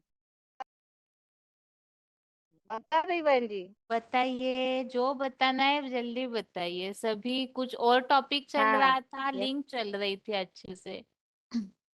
हाँ ए, ए, यत्नवान होगी इस भरी पूरी कुटी में। भरी पूरी कुटी में ओग ऊर्जा से ओग ऊर्जा परिपूर्ण आत्मा किरण ज्योति बिंदु को अपने प्रकृति देह के भ्रूण में सदा मन बुद्धि को भली भांति स्थित हुआ देख पाते हैं। किंतु अपनी इंद्रियों को वश में न करने वाले जन्म के हिंसक भोगी बुद्धू लोग यत्न करते हैं। इस आत्मा को एकाग्र मन नहीं कर पाते, क्योंकि अनाथ मान नास्तिक बन पाते हैं। इसका मतलब है कि आगे बताइए माता जी। 8114। हाँ जी दीदी, हम ये भी बता सकते हैं कि यदि हमारे सामने कोई ऐसी स्थिति परिस्थिति आती है, तो यदि हमें उसका सामना भी करना पड़े, तो हमें उसके गुणों को गिनाना शुरू कर देना है। जितना उसके गुणों को गिनाएंगे तो उसकी बुद्धि जो है वो तृप्त होती जाएगी, और तृप्ति के कारण वो सामने वाला व्यक्ति भी जो है वो शांत हो जाएगा। क्योंकि जैसे गीता में आया है ना, कामस्ते सते हृतव्याना प्रपद्यते अन्य देवता, जो दूसरे दूसरे धर्म के हैं, 84 द्वापर युग से आई हुई आत्माएं हैं, उनसे ही हमारा हिसाब किताब बना हुआ है। तो उनको शांत करने के लिए वो अपनी प्रशंसा की इच्छुक रहती हैं, तो उनकी प्रशंसा करके भी हम उन्हें शांत कर सकते हैं। ठीक है, आगे बताइए। हाँ जी। आप मुए तो मर गई दुनिया, ये एक भी एक स्लोगन है। खुद को मार देना मतलब देहमान में मर जाना। सर्वभूतस्थात्मानं सर्वभूतानि चात्मनि इच्छति युगात्मा सर्वत्र समदर्शिनी, माने सबके प्रति समान दृष्टि रखना है। तो बुद्धि भेदम जनयित अज्ञानम कर्म संगीनाम जुसेत सर्वकर्माणि विद्यायुक्त समाचार, अर्थात कर्मों में आसक्ति अज्ञानी की तरह बुद्धि नहीं खेलना है। हमको ज्ञानी बनना है। कैसे ना प्रकृति गुण सम्मूढ़ा सजन्ते गुण कर्मसु तान कुत्सवितु मंदा कुत्सवितु न विचालयत। तो अधकेचरी वाले हैं, उनके मन में मंदबुद्धि वालों को संपूर्ण ज्ञानी ब्रह्मावस्था को भी विचलित ना करे। तो इस प्रकार का भाव रहना चाहिए। यस्य सर्व समारंभ काम संकल्प वृत्ता ज्ञानाग्नि कर्माणि तमाहु पंडितो बुधा, जिसके अंदर कोई प्रकार कामना इच्छा नहीं रहेगा संसार के प्रति, संसार के कोई द्रव्य वस्तु पदार्थ के प्रति, वो कभी भी किसी को परेशान नहीं कर सकता। जिसके अंदर कामना रहती है वो प्राप्ति के लिए उनके साथ प्रतिस्पर्धा करना पड़ता है। इसलिए इधर कोई प्रतिस्पर्धा किसके प्रति न रखेगा, तब जाके वो सर्वभूतों के प्रति समान व्यवहार रखेगा, उसके क्रोध पैदा नहीं होगा। ठीक, आगे बताइए। हाँ बहन जी, हाँ मैं जी। दूसरे अध्याय का 56 श्लोक बताया है ना, हाँ। 57 भी लागू हो सकता है बहन वो जी। सारे यह स्थिर कारण बुद्धि है वाले श्लोक उसी प्रसंग में है माता जी। वो 55 करेक्ट से बहन। लेके 59 तक। कछुए का सही बात। उदाहरण भी तो यही है ना कि सब इंद्रियों को समेट कर रखेंगे, तो अपने मन को कंट्रोल में रखेंगे, तो सामने वाला अगर कैसा भी व्यवहार करे तो हम निसंकल्प काम हो जाता है। रहेंगे तो भी तो गलती नहीं हो सकती है। ठीक है बहन जी। हाँ। बुद्धि हमारा बुद्धि दृढ़ता पूर्वक रहे तो हाँ जी। हमारा हमारी स्थिति आत्मिक स्थिति है तो सब कुछ ठीक हो जाता है ना। हाँ हाँ दीदी, ओके बहन। प्रैक्टिकल जीवन में एक हाँ। बात पर बहुत सामने वाले नाराज होते हैं कि जैसे वो सामने वाले कोई बात बोले, हम्म। चाहे गलत ही बात है, हम उसको स्वीकारते नहीं है और तुरंत उनकी बात काटते हैं, तो काटते हैं। उनको क्रोध आता है। तो बाबा इसके लिए बोलते हैं कि कोई भी बात सामने वाला बोलता है तो उसकी बात को तुरंत काटो मत, उसको थोड़ी देर के लिए संभालो और बाद में उसको प्रैक्टिकल लॉजिक अगर बताएंगे कि इस तरीके से ये बात का तो रिजल्ट ये निकलेगा, इसके बजाय ऐसा करने से ठीक रहेगा क्या, मानो उन्हीं को अगर हम इन्वॉल्व कर लें कि इस तरीके से करने से ऐसा रिजल्ट मिलेगा, तो वो शांत हो जाता है, क्रोध नहीं आता। ठीक है, आगे बताइए माता जी। हाँ दीदी, ओम शांति। हाँ जी। हाँ, तो हमें पहले तो आत्मिक स्थिति में रहना है और दैवी गुण धारण करना है। बाबा ने बोला है दैवी गुण धारण, इनको अच्छे अच्छे कर्म करना है और अच्छे कर्म के अच्छे वाइब्रेशन बनाना है हमारा, कि सामने वाला हमारे सामने क्रोध करे तो भी वो शांत हो जाए, कि हमारे गुण देखकर ऐसे हमें दैवी गुण धारण करना है। और किसी को अवगुण, कोई सामने क्रोध करता है तो किसी का अवगुण नहीं देखना है, उसका गुणगान गाना है, तो उसको ऐसा लगे कि वो अच्छा, हमारे लिए अच्छा बोलता है तो हम क्यों क्रोध करें, ऐसे हमें करना चाहिए। ओम ठीक है, शांति। बताइए माता जी आगे। हाँ जी दीदी, बताया गया है कि 18 का 23 में नियतम संगर अराग दशतः कृतम अफल प्रसन्न कर्म यत्तत् सात्विक उच्यते। माना जैसे नित्य नियम पूर्वक और आसक्तिहीन कोई और किसी भी संप्रदाय से राग द्वेष के बिना उससे पाने की फल इच्छा रहित व्यक्ति जो भी कर्म करता है उससे कोई दूसरा कभी विचलित नहीं होता। माना दूसरे को वो विचलित करने का कर्म, क्योंकि वो माना जो कर्म है निरंतर भी करता है और नियम पूर्वक माना भगवान की श्रीमत के आधार पर करता है और आसक्तिहीन होकर करता है। और कोई भी संप्रदाय से, जैसे हम बोलते हैं कि दूसरे धर्म की आत्मा है, तो ये बात बिल्कुल बुद्धि में नहीं लेना है। हम सब भगवान की आत्मा है। हाँ, बीज आत्मा है। यही ठीक बात है, है दीदी। ठीक है, काफी सारी बातें वैसे सभी ने बताई हुई है। एक जैसे 73 एग्जैक्ट डेट पता नहीं चल रहा है, लेकिन 73 की एक आवर्तवाणी, उसमें बाबा ने ऐसे बोला है, सोच समझ कर चलना, बोलना और करना, इससे धर्मराजपुरी की सजाओं से बच पाएंगे। तो इसीलिए ही अगर हम हर प्रसंग में, जैसे कि योद्धाएं होते हैं, तो हमेशा अपने साथ अपने शस्त्रों को रखते हैं। यहाँ भी हमारे ज्ञान के शस्त्र है, और जैसे कि हम समझाते हैं कि हम युद्ध भूमि में है, तो ये विकारों की लड़ाई है। पांचों विकार इसमें आते हैं, चाहे अपने अंदर चाहे सामने वालों के अंदर। तो दोनों के बीच में यहाँ इन विकारी भावनाओं के कारण ही संघर्ष या टकराट होती है। तो ऐसे समय अपने ज्ञान के अस्त्र शस्त्र सदैव ही रहने चाहिए। अगर हमारे ज्ञान के अस्त्र शस्त्र बुद्धि में हमेशा रहते हैं कि किस प्रसंग में कौन सा पॉइंट हमें तुरंत याद आना चाहिए, तो ज्ञान की पराकाष्ठा अगर है, और साथ में जैसे कि तीसरे अध्याय में जो एक शब्द आया हुआ है, लोक संग्रह हमें वापी संपश्यम कर तुम अर्हसि, तो लोक संग्रह का अर्थात जो संगठन है, जिस संगठन में हम रह रहे, तो उस संगठन के भांतियों के स्वभाव संस्कार, उनकी स्थिति का ध्यान रखते हैं यदि, तो न हमसे कोई उद्वेगित होगा, हमारे कोई भी व्यवहार से साला उद्वेगित हो, क्रोधित हो, डिस्टर्ब हो, ऐसे न हो। इसके लिए समय का, परिस्थितियों का, व्यक्तियों का ध्यान रखते हुए हमें करना चाहिए। और जैसे बाबा बोलते हैं रिगार्ड, अगर औरों का रिगार्ड हम रखते हैं, आत्माओं का, किसी को डाउन करने की भावना अगर मन में बिल्कुल नहीं रखते, पक्षपात की भावना नहीं रखते हैं, तो सामने वाला हमसे परेशान नहीं होगा।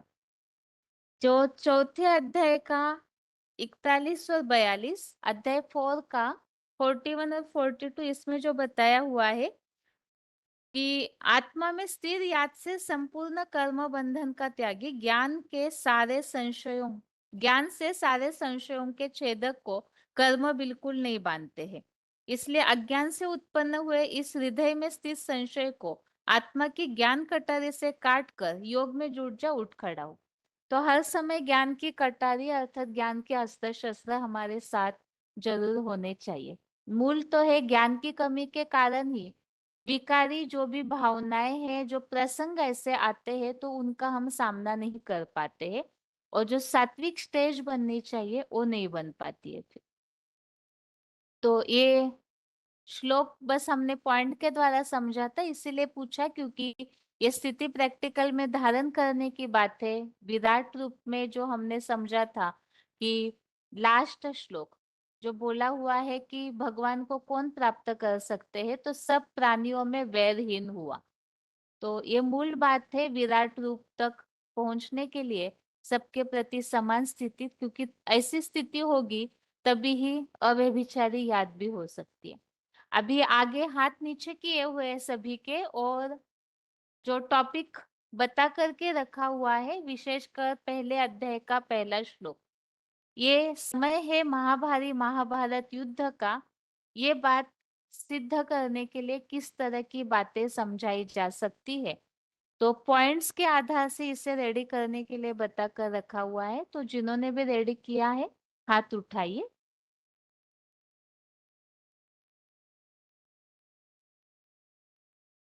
दीदी मेरा तो दूसरा टॉपिक था। ठीक है, बताइए जो ही है बताइए। आत्मा और परमात्मा का अंतर। आत्मा और भगवान दोनों ही ज्योति स्वरूप है। तो आत्मा में क्या है, आत्मा में पहला पॉइंट बोला जाएगा कि अनेक होती है, दूसरे अध्याय का 18 और दूसरे अध्याय का 30वां, और परमात्मा जो है एक है, 18वें अध्याय का 66।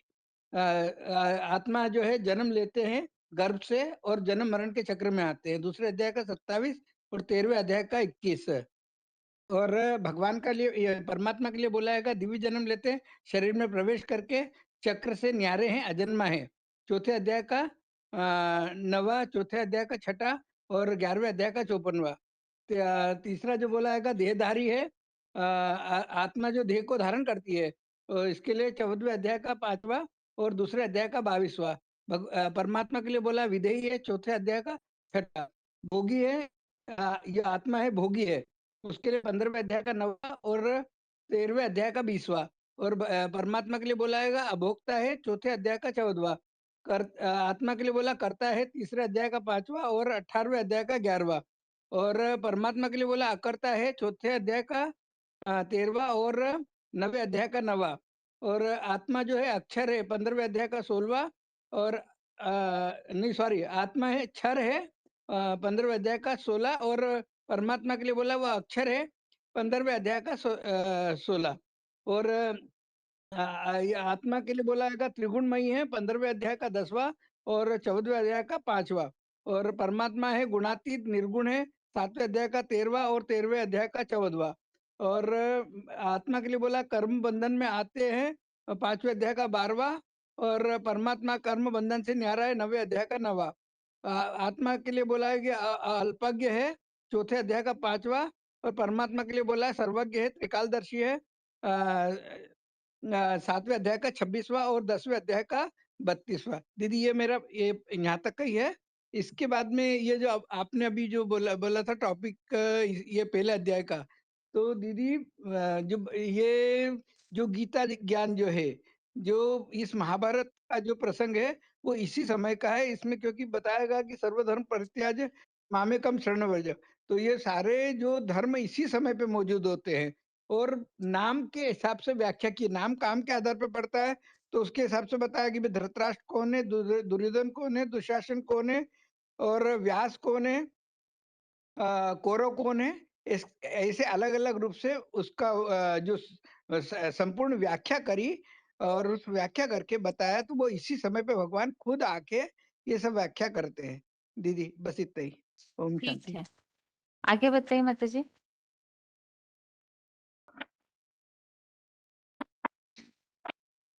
सूरत के माता जी बताइए। हाँ दीदी, ओम शांति। हाँ जी। आज ही बाबा ने बताया ना कि मुरली में बाबा ने बोला कि मैं परम पिता परमात्मा गर्भ धारण नहीं करता, सती आत्माएं गर्भ धारण करती है और परम पिता तो ज्ञान गर्भ में आता है।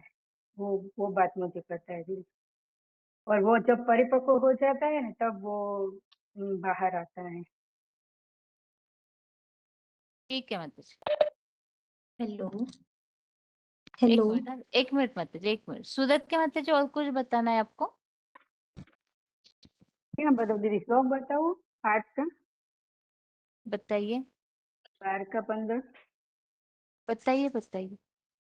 यस्मात् न उदीज्यन्ते लोको लोकात् न उदीज्यन्ते च हर्षामर्ष भयोद्वेगः मुक्तः यश तम प्रियः।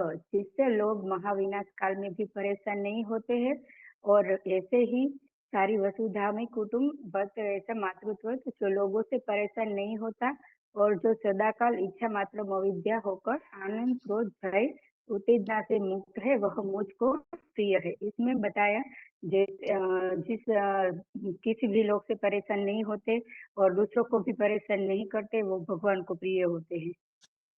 ठीक, बताइए माता जी आगे। हेलो हाँ दीदी, जी। 3 लोग का दर्शन है। 3 लोग कोर्स के दिन बताऊं? बताने से ठीक रहता माता जी। टॉपिक है तो हाँ बताइए। जी। हाँ, टॉपिक का तो दीदी इतना ही है कि जब भगवान को भगवान तब भी आते हैं जब महाभारत युद्ध की पृष्ठभूमि का तैयार हो जाती है। जैसे कि जब बहुत सारे धर्म होते हैं, धर्म की धारणाएं नहीं होती, ज्ञान के नाम पे अज्ञान होता है, पैसा और दिखावा चलने लगता है, तब भगवान आते हैं। जैसे गीता के 4 के 7 में है, यदा यदा ही धर्मस्य ग्लानिर्भवति भारत, तब भगवान आते हैं। तो भगवान के आने का कारण क्या है?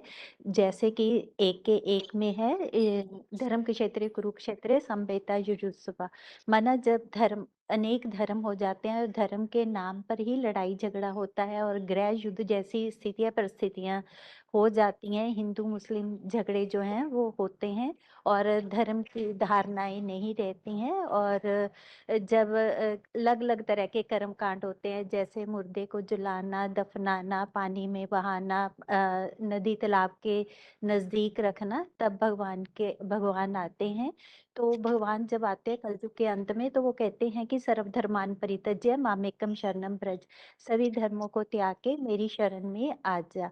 क्यों? क्योंकि जब भगवान आते हैं तो जगत भी परिवर्तते, जगत भी परिवर्तते, माना उनकी अध्यक्षता में ये जो दुनिया है ये विपरीत गति से परिवर्तित होती है। तो भगवान जब आते हैं तो प्रीतरनाय च साधूनाम विनाशाय च दुष्कृताम धर्म संस्थापनार्थाय संभवामि युगे युगे। तो भगवान जो है वो साधु संतों की रक्षा, साधु संत माना जिन्होंने मन को साध लिया है, जो भगवान को पहचान लेते हैं, उनकी रक्षा के लिए और दुराचारियों के विनाश के लिए, जो भी हिंदू मुस्लिम आदि सिख हैं, ये सभी आपस में वैमनस्य पाल लेते हैं, उनके विनाश के लिए, जो देह भान के कारण काम क्रोध लोभ से ग्रसित हो जाते हैं और धर्म संस्थापनार्थाय, माना सत्य सनातन देवी देवता धर्म की स्थापना के लिए भगवान जो है वो इस सृष्टि पे आते हैं। ठीक है आगे ओम बताइए शांति। गुजराती माता जी। हाँ जी। तो मुझे तो वो क्रोध के लिए बताना था कि बाबा ने एक मुरली में कहा है कि जब किसी को क्रोध आता है तो उनके सामने हमें खड़ा नहीं रहना है, वहां से चले जाना है, क्योंकि क्रोध को भूत कहा है, तो वो भूत हम में प्रवेश कर जाता है। तो इसीलिए उसको चला जब बाद में उसको समझाना है तो वो समझ जाएगा, लेकिन उस समय उसको सामने करके बोलना नहीं है। तो इसीलिए वो श्लोक में मैंने ढूंढ के रखा था, लेकिन वो बता दिया। ठीक है। हाँ जी, आगे बताइए। ओम शांति दीदी। हाँ 1923 महाभारत के ऊपर है कि जो बाबा ने बोला कि युद्ध के आसार इसी समय की बात है, तो इसका मतलब उदाहरण के मतलब उसके बारे में कैसे बताएंगे कि इसी समय की बात है और इस समय ही मतलब महाभारत युद्ध फील्ड तैयार कैसे होता है। यानी महाभारत युद्ध के आसार अभी मतलब जो पहला प्रूफ है कि भारत में जितनी राजनीतिक पार्टियां पनप रही हैं उतनी किसी देश में नहीं है। और जो आपस में और जो पार्टियों की तरह जो आपस में लड़ रहे हैं, ज्यादा से ज्यादा जितने धर्मों की आत्मा है वो हमारे देश के अंदर ही हैं। इतने ज़्यादा धर्म मतलब इतने ज़्यादा धर्म हो गए कि दूसरे देशों में इतने धर्म है ही नहीं है। जैसे क्रिश्चियन धर्म का खंड है, तो उसमें क्रिश्चियनी धर्म होगा। वहीं मतलब जैसे बौद्ध धर्म का खंड है, तो तिब्बत, तो वहाँ पर वही धर्म होगा। लेकिन जो हमारे भारत देश में है, वो सारे धर्म विराजमान है। जैसे दिल्ली में मंदिरों के गिरजाघर, मस्जिद, गुरुद्वारे, हर धर्म के वर्चस्व की ज़्यादा परसेंटेज में मिलती हैं। दिल्ली है ना कैपिटल राजधानी है। और जितने राज्य इस देश में राज्यवाद के ऊपर झगड़ा हो रहा है, किसी देश में नहीं। जैसे एनटी के लोग यूपी के कहते हैं ना कि यूपी के लोग हैं और यूपी को ही मतलब जो बढ़ावा, यूपी के लोग, बंगाल के लोग बंगाल को, तमिलनाडु के लोग तमिलनाडु को। राज्यवाद के अंदर जितनी जो आग भड़क रही है, जैसे कहते हैं कि अपना राज्य के ऊपर बढ़ावा देने के लिए राज्यों के ऊपर भी लड़ाई हमारे देश में ही मिलती है। और दुनिया के किसी जैसे दुनिया के देशों में के मुकाबले जो दैर्घ्य की भावना की जो बात है वो भारत के लोगों में है, क्योंकि जातियों की जो संख्या है वो सबसे ज्यादा हमारे भारत देश में है। जैसे अनेकता, जो जाति ज्यादा है तो अनेकता ज्यादा, यानी उनमें दैर्भाव की बात पैदा करती है। और महाभारत युद्ध के जो 5000 वर्ष हुए हैं, उस शास्त्रवाद भी कहते हैं कि 5000 वर्ष पहले से ऐसी स्थिति नहीं थी। सर्व धर्मन परित्यज्य मतलब सभी धर्म छोड़ने पड़ते हैं। पहला श्लोक है कि धर्म क्षेत्र मानव भारत भूमि, यानी युद्ध भूमि में जो राजधानी में जो सारे धर्म हैं, परसेंटेज में सभी धर्म रह रहे हैं। भारत में भाषाओं को लेकर के जो वाद विवाद है, और जैसे यूपी ने अपना जो पावर समझता है, अपनी सत्ता, हमारे मतलब बोलते हैं कि वोटिंग ज्यादा है, हमारी ज्यादा वोटिंग है, तो हर स्टेट में ये बात लड़ाई हो रही है। जैसे नदियों का झगड़ा है, बाबा ने बोला कि नदियों के ऊपर भी झगड़ा हो रहा है। जैसे दूसरे स्टेट में नदी चल रही है तो दूसरे जैसे वहां पर खान पीन की कमी है, बाकी का पैसा ज्यादा है, लेकिन वहाँ जो पानी की जो व्यवस्था है उसको भी नहीं आने देते हैं, दूसरे राज्य बाद में भी नहीं आने देते हैं। तो मतलब ये हमारे भारत देश में ही ज्यादा देखने को मिल रही है। और जैसे बाबा ने और भी बोला है कि जैसे कहते हैं कि धृतराष्ट्र किसको बोला है? धृतराष्ट्र यानी जो पैसा दे, जो मतलब बोलते हैं ना कि धन संपत्ति जो सारे राष्ट्र को अपनी मुट्ठी में लेकर बैठे हुए हैं, कि जैसे जो धन देगा वही उस राज्य में जीतेगा, तो वही पार्टी जीतेगी, नहीं देंगे तो नहीं। तो ऐसे ही इसीलिए बोला है कि जो धृष्टा सारी धन संपत्ति से अपने राज्य को कब्जे में लेकर बैठे हैं, वही धृतराष्ट्र हैं। और जैसे दूसरी तरफ भी पता है कि एक प्रजा के ऊपर प्रजा का जो बेकायदे राज्य है, असली संगठन था जो ईश्वर के द्वारा स्थापित किया गया था, वो पारिवारिक इकाई थी। जब टूट जाती है तो कलयुग के अंत में एक ही परिवार के लोग अलग अलग पार्टियों की सपोर्ट करते हैं। इससे समाज का तेजी से पतन हो रहा है। तो यह युद्ध के ही आसार हैं। भारत की राजनीतिक व्यवस्था भारत को पतन की ओर ले जा रही है। और तीसरी तरफ जो प्रकृति विहीन जो कार्य किए जा रहे हैं साइंटिस्टों के द्वारा, इससे हमारी वायु, मिट्टी, जल, प्रकृति, यानी प्रकृति को साफ सुथरा करने के बजाय दूसरे ग्रहों पर जाने की कोशिश कर रहे हैं। लेकिन जो व्यक्तिगत जीवन में वो हर पृथ्वी पर व्यक्तिगत जीवन है जो पृथ्वी पर ही मौजूद है, ये उनकी बुद्धि में नहीं बैठता है, तो इससे बुद्धि करने का कारण ही कहेंगे। और भी वो जैसे जो प्रकृति जो प्रदूषित हो रही है, जिससे मानव जीवन के लिए खतरा है।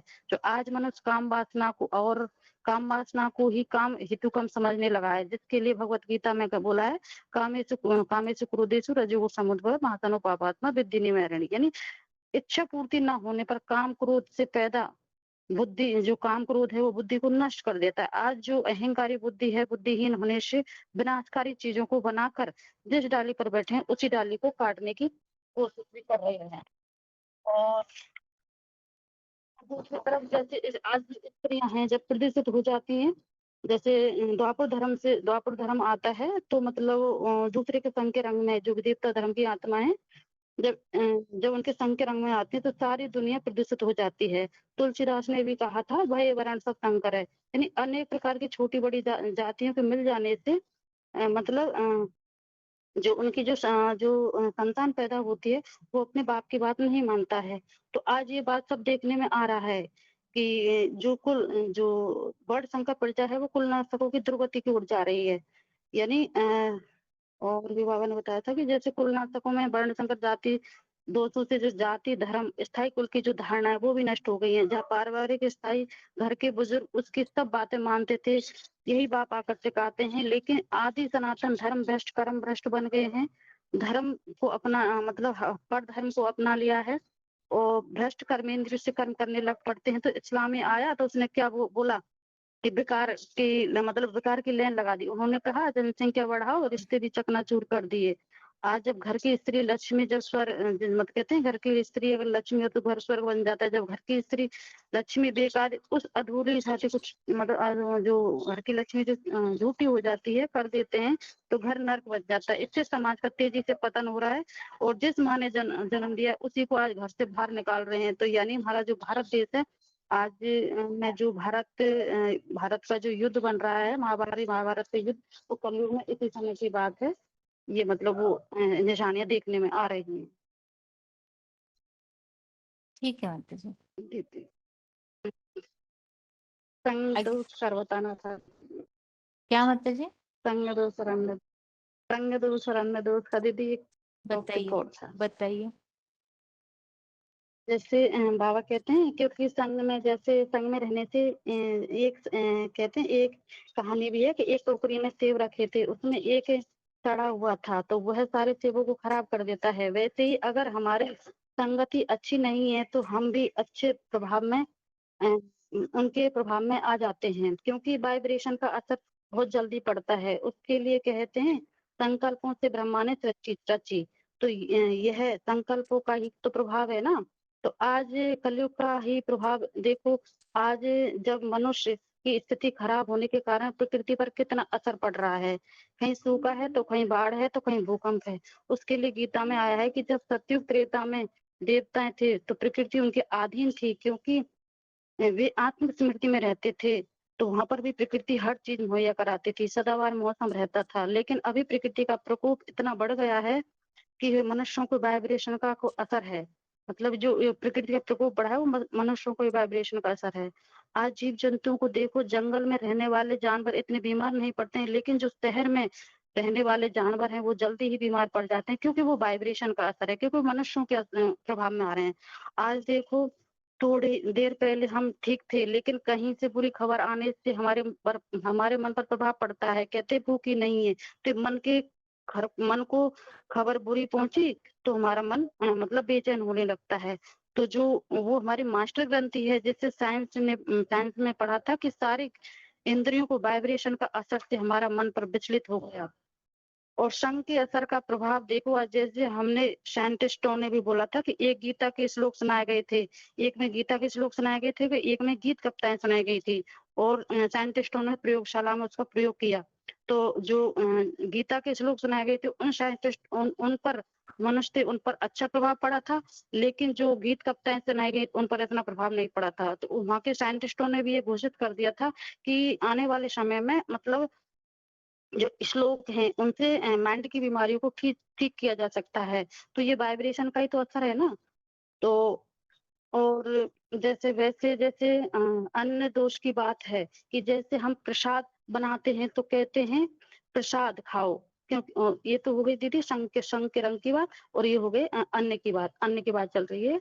वैसे ही जैसे अन्य दोष की बात है कि जैसे हम प्रसाद बनाते हैं तो कहते हैं प्रसाद है खाओ, क्योंकि भगवान को सोचकर यह बनाया गया था। प्रसाद माना जिससे खुशी मिलती है, क्योंकि खाना सिर्फ पेट भरने तक की सीमित नहीं है। जो भोजन पेट के साथ साथ जिस भोजन के खाने से हमारी आत्मा भी तृप्त हो जाए वो खाना स्वाद के लिए नहीं, स्वास्थ्य के लिए होना चाहिए, क्योंकि स्वस्थ शरीर में ही मन अच्छा रहता है। कहते हैं मन चंगा तो खटौती में गंगा। और मन रेव आत्मा, यानी मन ही जिस भोजन से मन को जिस भोजन से आत्मा खुश हो जाए वही भोजन श्रेष्ठ है। कोई कहता है कि आप दूसरे के हाथों का भोजन क्यों नहीं खाते हो, क्योंकि जो बनाने वाला उसके मन के वाइब्रेशन के कैसे है असर, मतलब वाइब्रेशन का असर कैसे है। अगर बनाते समय वाइब्रेशन ठीक नहीं है तो उसका असर भोजन पर पड़ता है। जब हम उस भोजन को खाते हैं तो जो खाना है उससे खून बनता है, वो खून हमारे नसें नाड़ियों में चलता है, तो उसका प्रभाव हमारे मस्तिष्क पर पड़ता है। मस्तिष्क में ही हमारी मास्टर ग्रंथि होती है, जो खाने से जो सारी ग्रंथियों को कंट्रोल करती है। सोचना, करना, बोलना तो हम वैसे ही कर्म करने लग पड़ते हैं। आज जो भोजन का जो तरीका है, वो खाने का जो तरीका है वो सही नहीं है और ना ही खाना सही है, क्योंकि जो भोजन करते हैं तो पहले भगवान को याद करके नीचे बैठ के भोजन करते थे, लेकिन आज जो भोजन करते हैं टीवी मोबाइल देखकर खाना खाते हैं, ना ही भगवान को याद करके खाना खाते हैं, तो उस भोजन का प्रभाव हमारे मन पर पड़ता है। तो मन रूपी आत्मा यानी मन रूपी आत्मा कहते हैं, हम वैसे ही आत्मा पर जब असर पड़ता है तो हम वैसे ही कर्म करने लग पड़ते हैं। कहते हैं जैसा खाओगे अन्न वैसा हो जाएगा मन। और जैसे प्याज लहसुन की बात बोलते हैं, कहते हैं इसके लिए तो डॉक्टर भी बोलते हैं, लेकिन प्रसाद बनाते समय क्या भगवान उसमें प्रसाद बनाते समय क्या उसमें हम प्याज लहसुन डालते हैं? नहीं, क्योंकि जिस भोजन को भगवान भी स्वीकार नहीं करता, भगवान भी स्वीकार नहीं करता, तो वो भोजन ठीक नहीं है, तो वो चीज सही भी नहीं है। लेकिन डॉक्टरों की बात जो प्याज लहसुन की बात है, वो बीज जिसमें शक्ति नहीं होती है, जैसे बीज होता है जिसमें शक्ति नहीं होती है, तो उस बीज को ठीक करने की मतलब उस वृक्ष को मतलब अच्छा उगाने के लिए उसमें सपोर्ट की जरूरत पड़ती है। उसके लिए जैसे खाद पानी अच्छी डालने की जरूरत पड़ती है, अच्छे के साथ खाद बीज भी उनको मतलब देना पड़ता है। वैसे ही हमारे मन रूपी आत्मा के अगर हमारे मन रूपी आत्मा के शुद्ध संकल्प विचार गुणों से भरपूर शक्तियों के साथ हैं, तो हमारा जो शरीर रूपी वृक्ष भी निरोगी रहेगा। आज देखो मनुष्य की जो मनोवृत्तियां बिगड़ने से शरीर में अनेक बीमारियां पैदा हो रही हैं, इतनी विटामिन लेने के बावजूद भी, प्याज लहसुन खाने के बावजूद भी। लेकिन जो हमारी जो गीता में बताया गया है कि सत्युग त्रेता में आत्मा रूपी बीज सही था, जो शरीर भी हमारे निरोगी थे, ना ज्यादा हमको खाने की ना ज्यादा विटामिन लेने की जरूरत थी। और जो हमारे श्लोक हैं जो दीदी गीता में, 17 का किताब नहीं मेरे पास, 17 के जो 8 9 10 श्लोक है कि हमें किस प्रकार का भोजन करना चाहिए, वो भोजन के बारे में बताया। कैसा मतलब सत्वगुणियों को कैसा भोजन होना चाहिए, रजोगुणी कैसे भोजन पसंद करते हैं और तमोगुणी कैसा पसंद करते हैं। क्योंकि जो भोजन अगर हम तमोगुणी भोजन करेंगे तो उस पर हमारी जो जन्म है उन पर भी असर पड़ता है, इसलिए हमें भोजन है जो सात्विक ही करना चाहिए। ये दीदी ठीक है माता जी। आगे बताइए माता जी। जी दीदी, बीकेस को बताने के लिए मैंने पहले लिखा हुआ था कि युद्ध इसी समय की बात है, वही पढ़ दूं।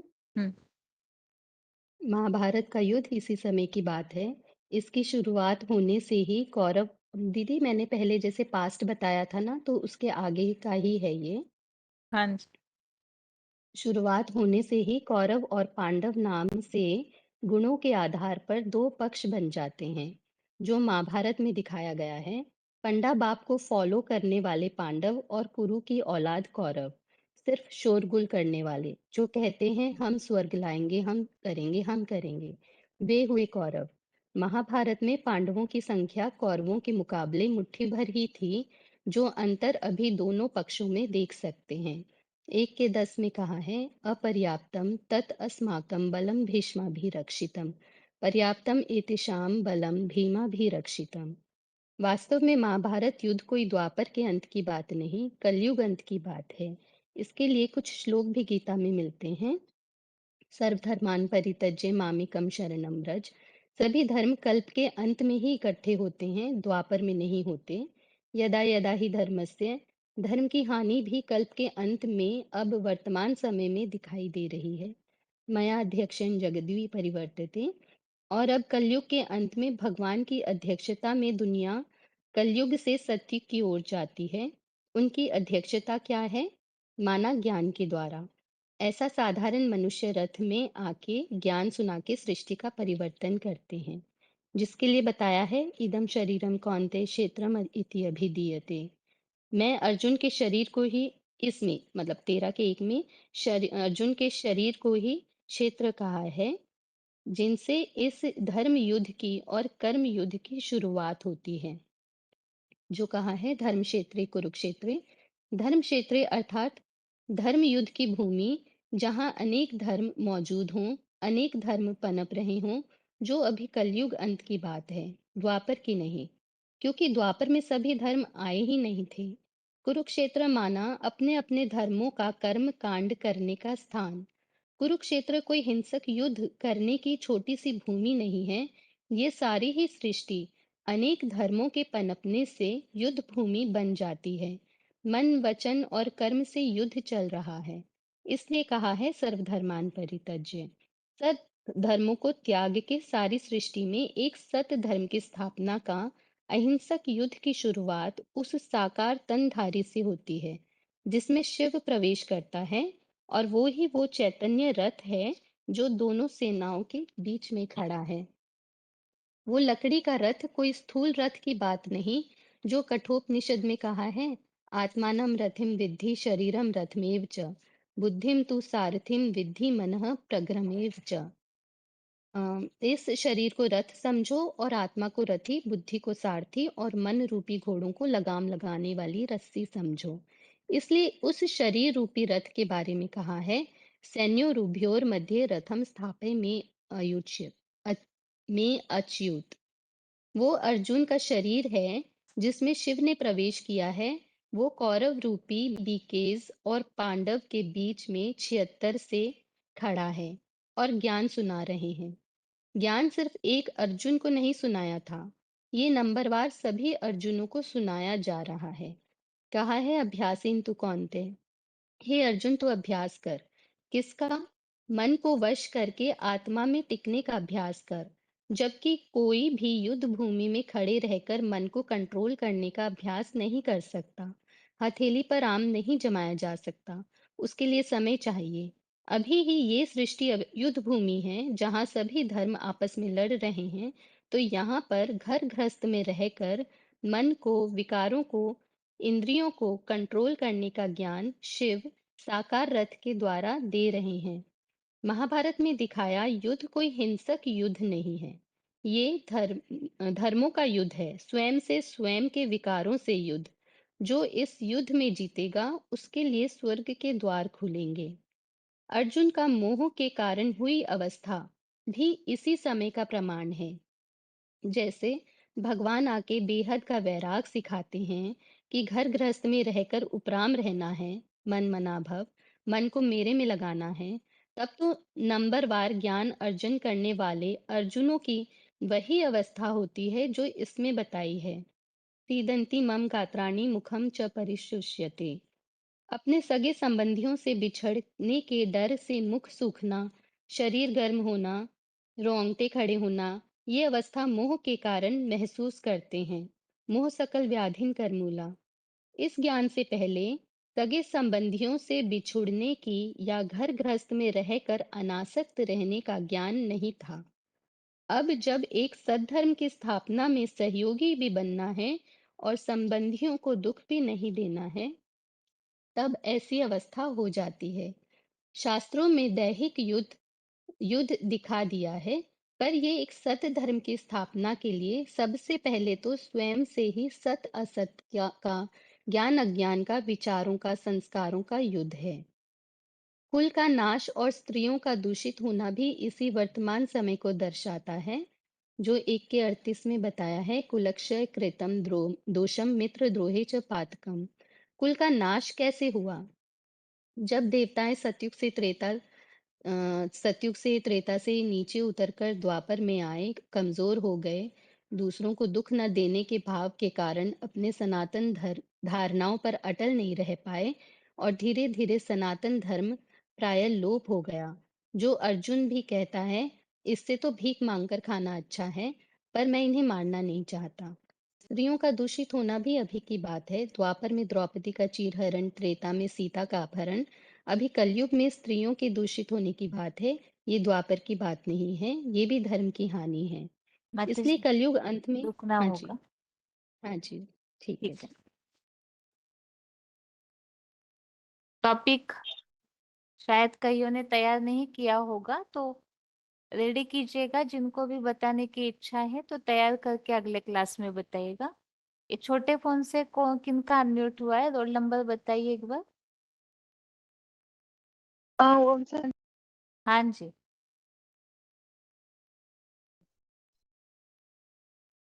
बताइए माता जी रोल नंबर। 5183 भेजिए। अच्छा ठीक है माता जी। आगे के टेस्ट के लिए जैसे सोमवार को भी टेस्ट होगी तो तब तक रेडी कीजिएगा। जिनको भी बताने की इच्छा है 2 मिनट 3 मिनट जितना आप बता सकते हैं। कोई भी सीरीज देखिए जिसमें इस बात का सिलेक्टेड पॉइंट्स बने हुए हैं इस श्लोक के लिए, तो उसे सुन करके अपना टॉपिक रेडी कीजिए। आज के लिए क्लास यहाँ ही पूरा करते हैं। ओम शांति।